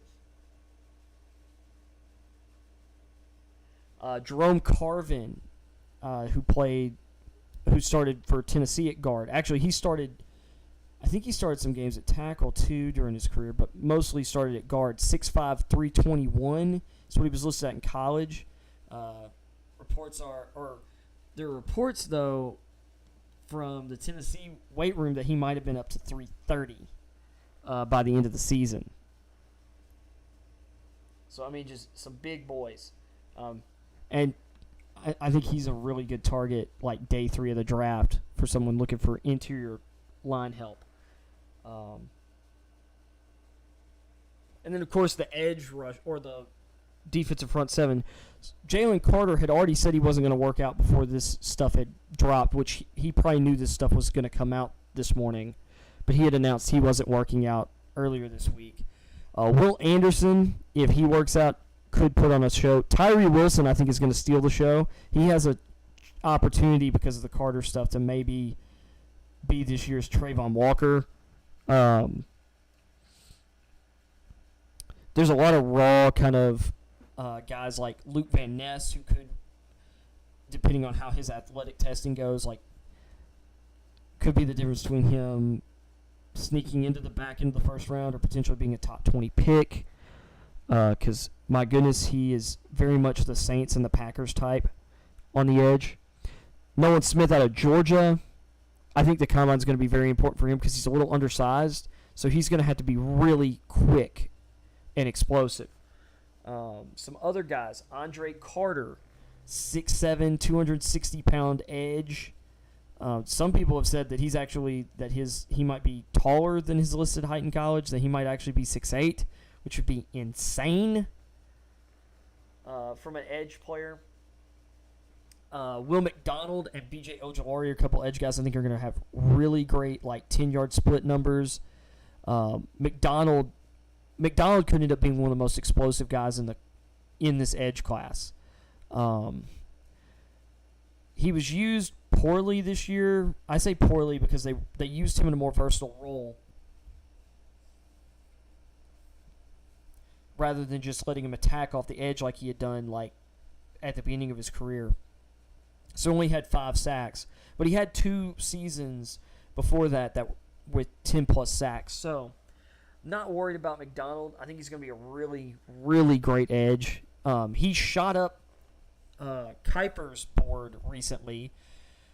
So last month, it was Kalijah Cansey jumping from 9 ranked or barely ranked to 10 or 11 on Kuiper's board, and now he's back down to 20-something.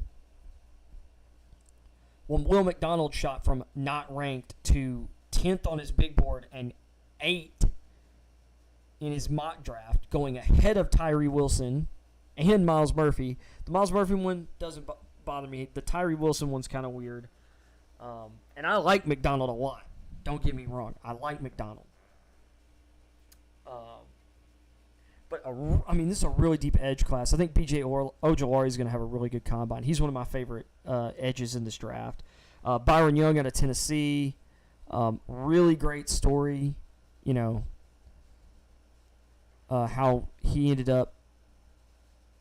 He was just working a job and he ended up playing football at the community college in his town.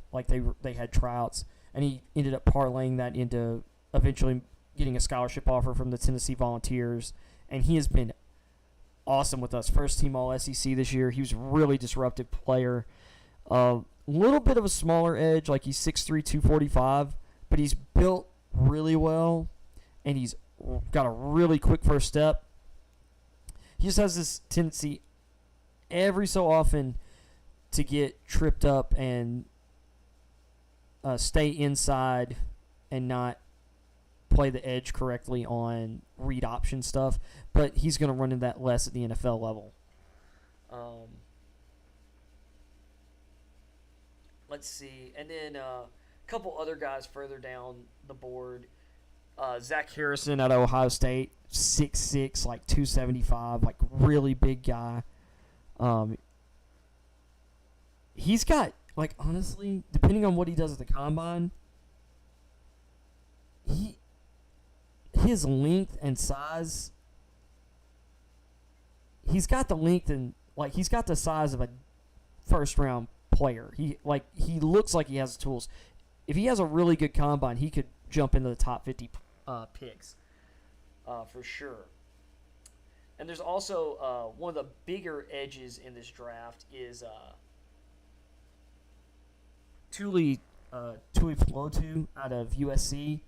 He started off his career playing more defensive tackle, but at 6'4", 290, he played in this year, and he led the Football Bowl subdivision in sacks with 13 and a half, something like that. He was a beast, scary fast for a guy who's 290. This is a guy who you'll be able to play all over your line. He's going to be one of the more fun prospects to project in this draft, in my opinion. There's a lot of talk about Kalijah Cansey, and he's explosive, yada, yada, yada. I would take Tuli Pelotu over Kalijah Cansey. And right now, where I've been seeing him ranked, you could get him a full round's worth of picks later, minimum. So, than Cansey.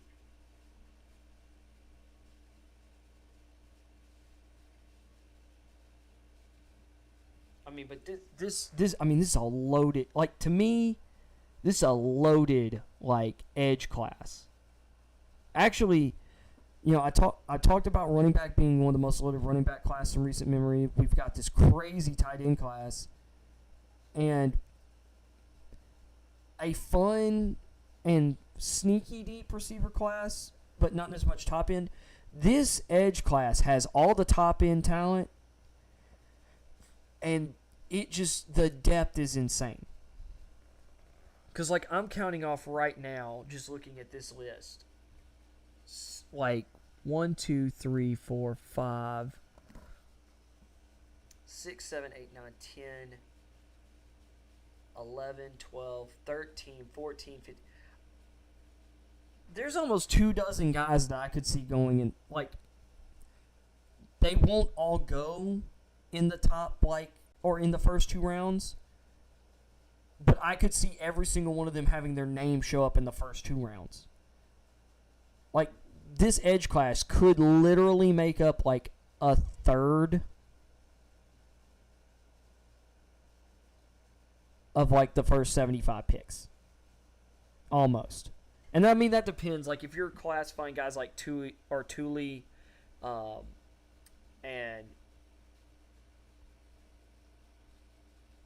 and Mike Morris out of Michigan as edges. Because, I mean, they're big guys, but they played the edge in college. I mean, you've got like 20 guys minimum who could easily, go in that range. And there's some more fun guys down the board, like Stephen F. Austin's B.J. Johnson. Really tall, long, and twitchy guy. You've got Dylan Horton out of TCU. Florida A&M's Isaiah Land out of Florida A&M could put on a show at the Combine. Like, think of him almost... This is the way I would put him in terms of, like, a body comp.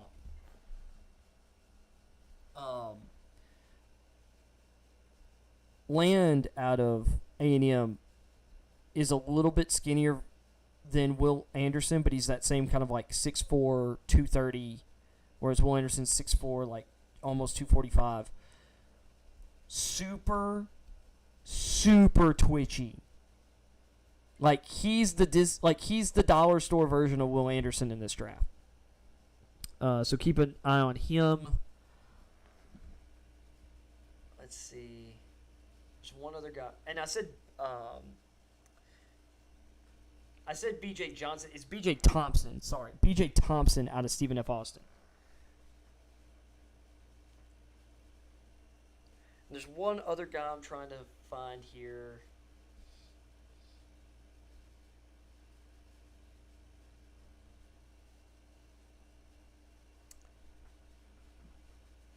If I can.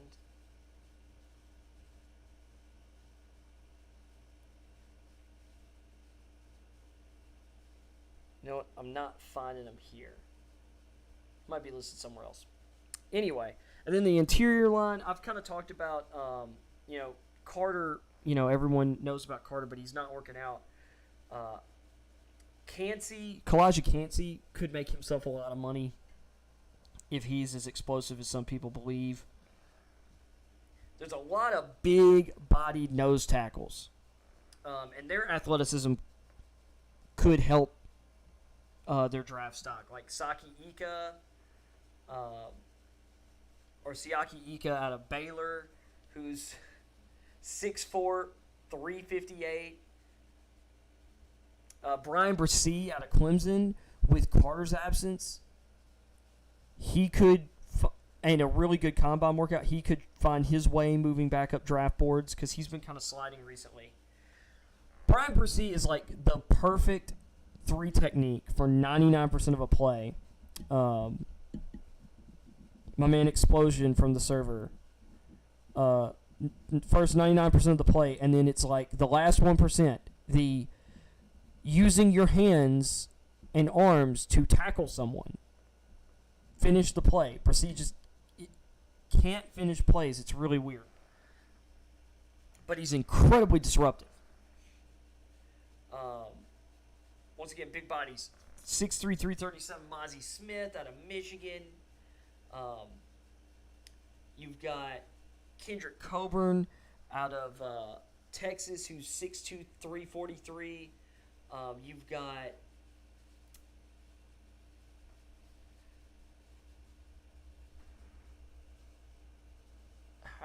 what? I think it's Dexter out of Florida. I just remember by his last name. Dexter, the nose tackle from Florida. This man is listed in the 380s. Reported there. I've heard rumors from out of Gainesville that he may have played at least one game close to 400 pounds, or at least had times on campus where he was at 400 pounds. There are pictures of this man lined up at nose tackle where his butt feels like it takes up the entire, like, it blocks out the center and both guards. I mean, he's just a massive, wide human being. He's not super tall either. Like, it's not like he's 6'6", 6'7". I think he's maybe 6'3", 6'2", 6'3". But he is a big guy. You know, he's not much of a mover, but you aren't moving him. You just have to run around. Like, if you're going to run the ball, you just have to run around him. You're not running towards him.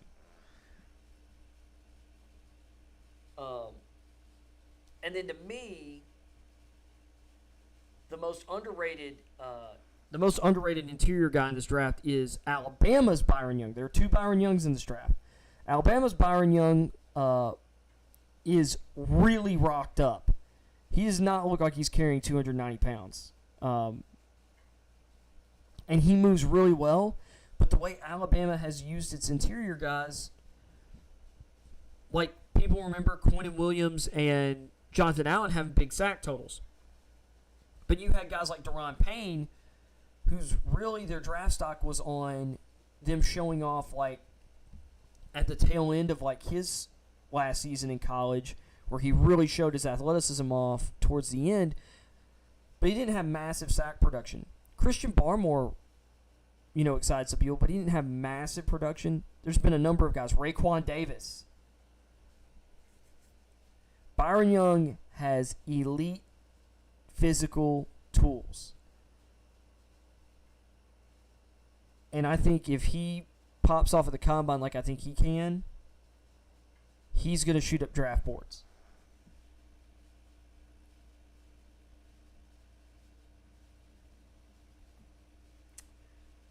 And then the linebacker class, there's going to be some fun linebackers. Drew Sanders. I think this is a place where Trenton Simpson could earn himself some money because of his athleticism. Deion Henley out of Washington State, former wide receiver turned linebacker. It wouldn't shock me if he runs in the low 4.4s. There's been buzz that he might run in the 4.3s. So with Henley, you could be looking at another Jamin Davis out of Kentucky situation. And there's some other, like, good linebackers like Jack Campbell, but I don't know if, like, they're going to show off at the combine. I don't know if the combine's built for, like, a Jack Campbell. It's built for a Deion Henley. Ivan Pace out of Cincinnati is another fun one. Not great in coverage. He's kind of small, but he is explosive, really fast. You know, shades of Malcolm Rodriguez last year out of Oklahoma State.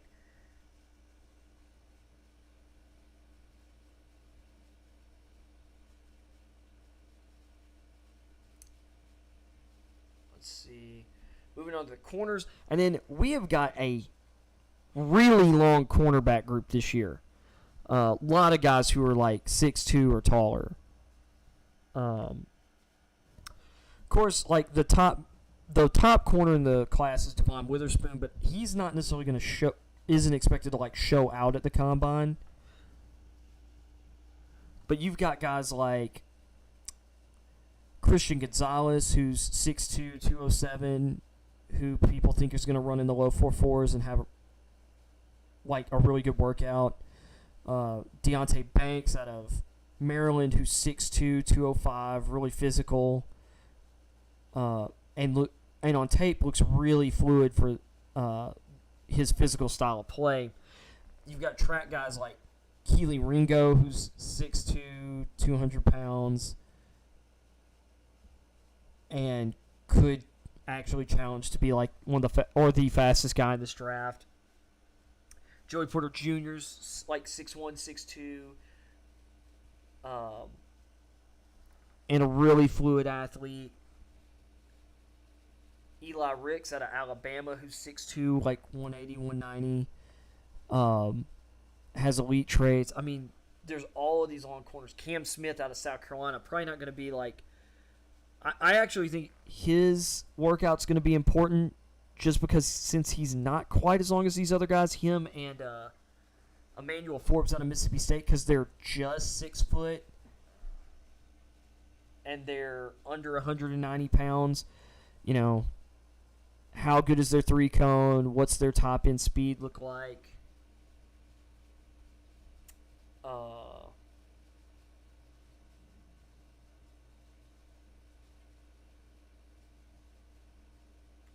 I'm looking. Jalen Jones out of A&M's really toolsy, 6'2", 205. Like, a lot of long corners. Then you've got guys like Travius Hodges Tomlinson out of TCU. He's a smaller guy. Clark Phillips as well. They're both like under 5'10", I think. You know, do they run really well? Because both of them have really fun tape. Clark Phillips has some really fun tape. I think he's either going to be like a baller at the NFL level or he's just going to stink. But I don't know where he's going to fall in between on that. I don't think he's just going to be like an average player, Clark Phillips, because he's kind of in a weird scheme. I'll say Riley Moss is maybe the most overrated corner in the draft. He is not the great white hope. He is really raw. Let's see. Anyone else at the corner position I wanted to name?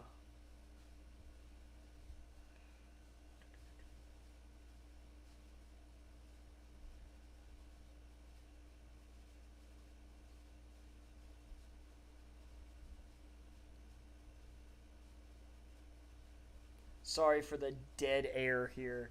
Oh, this is the guy I was looking for. Darius Rush out of South Carolina he's been really rising because of the All-Star Game circuit, you know, like Shrine Bowl, Senior Bowl. He's really good.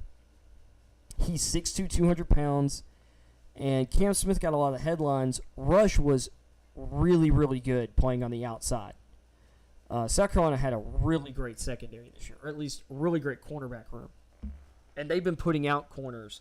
If he has a really good combine, I think he could jump. Like, he could even jump Cam Smith based on it. Seems like Cam Smith's trending down for some reason. I really like Cam Smith. But Rush has been a big riser. Same with Dominique Stevenson out of Miami. He's also been trending upward. Once again, if he tests well, those traits are going to be big time. And then another bigger corner, he's not getting a lot of buzz. Mekhi Garner out of LSU, 6'2", 217, is one to watch because those are really great tools to have if you're a corner. But if I'm remembering him on tape, should I say, if I'm remembering him from watching games this past fall, he's kind of stiff. And there is another 6'4" corner in this draft. You know, everybody after Tariq Woolen popped off last year, which was not a shock if you watched my channel. I was really high on him. There's a Kansas State corner,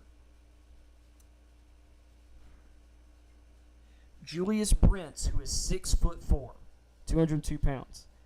He's not as good as Tariq Woolen, though. So maybe someone takes a flyer on him in round 3 because of his size, but to me, he's a day 3 corner. I probably wouldn't consider him until round 5.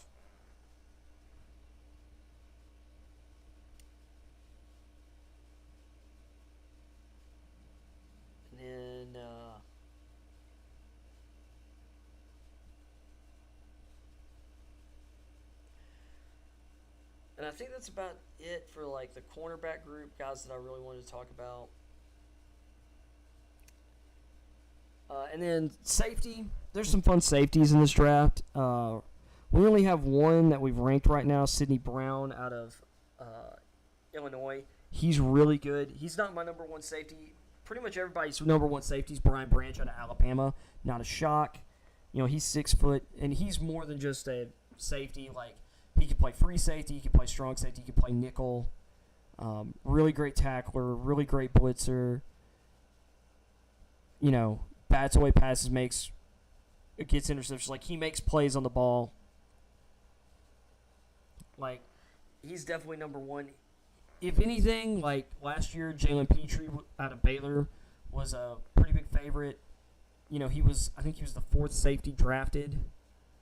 He went in the 2nd round. You know, of course, 3 guys went in the 1st round: Hamilton, Dax Hill, Louis Cine. Branch is like a bigger, higher profile version of Petrie. Probably a better version of Petrie. After him, though, you've got Antonio Johnson, who's a big 6'3" safety out of A&M. Really toolsy. You have J.L. Skinner out of Boise State, who's 6'4", 220. Built like, you know, like Cam Chancellor. Brown, solid size, 6', 205. You've got the other Alabama safety, Jordan Battle, who's 6'1", 205. You've got, I can't remember if it's pronounced Jamie or Jamie, but we've been calling him Jamie Robinson out of Florida State.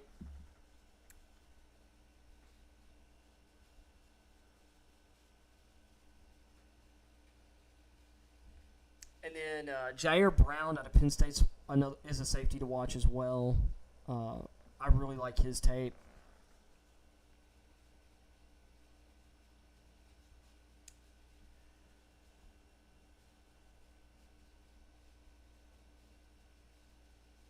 See, I think that's everybody that I'm kind of looking at. Yeah, there's really not any other safeties I really want to mention that I think are going to have like crazy workouts. But that probably means there's going to be a couple that surprise me. Like, there's not like J.T. Woods out of Baylor last year, or Tyson Anderson, who I'm like, you know, people aren't really talking about, but I thought were going to have really good combines and did.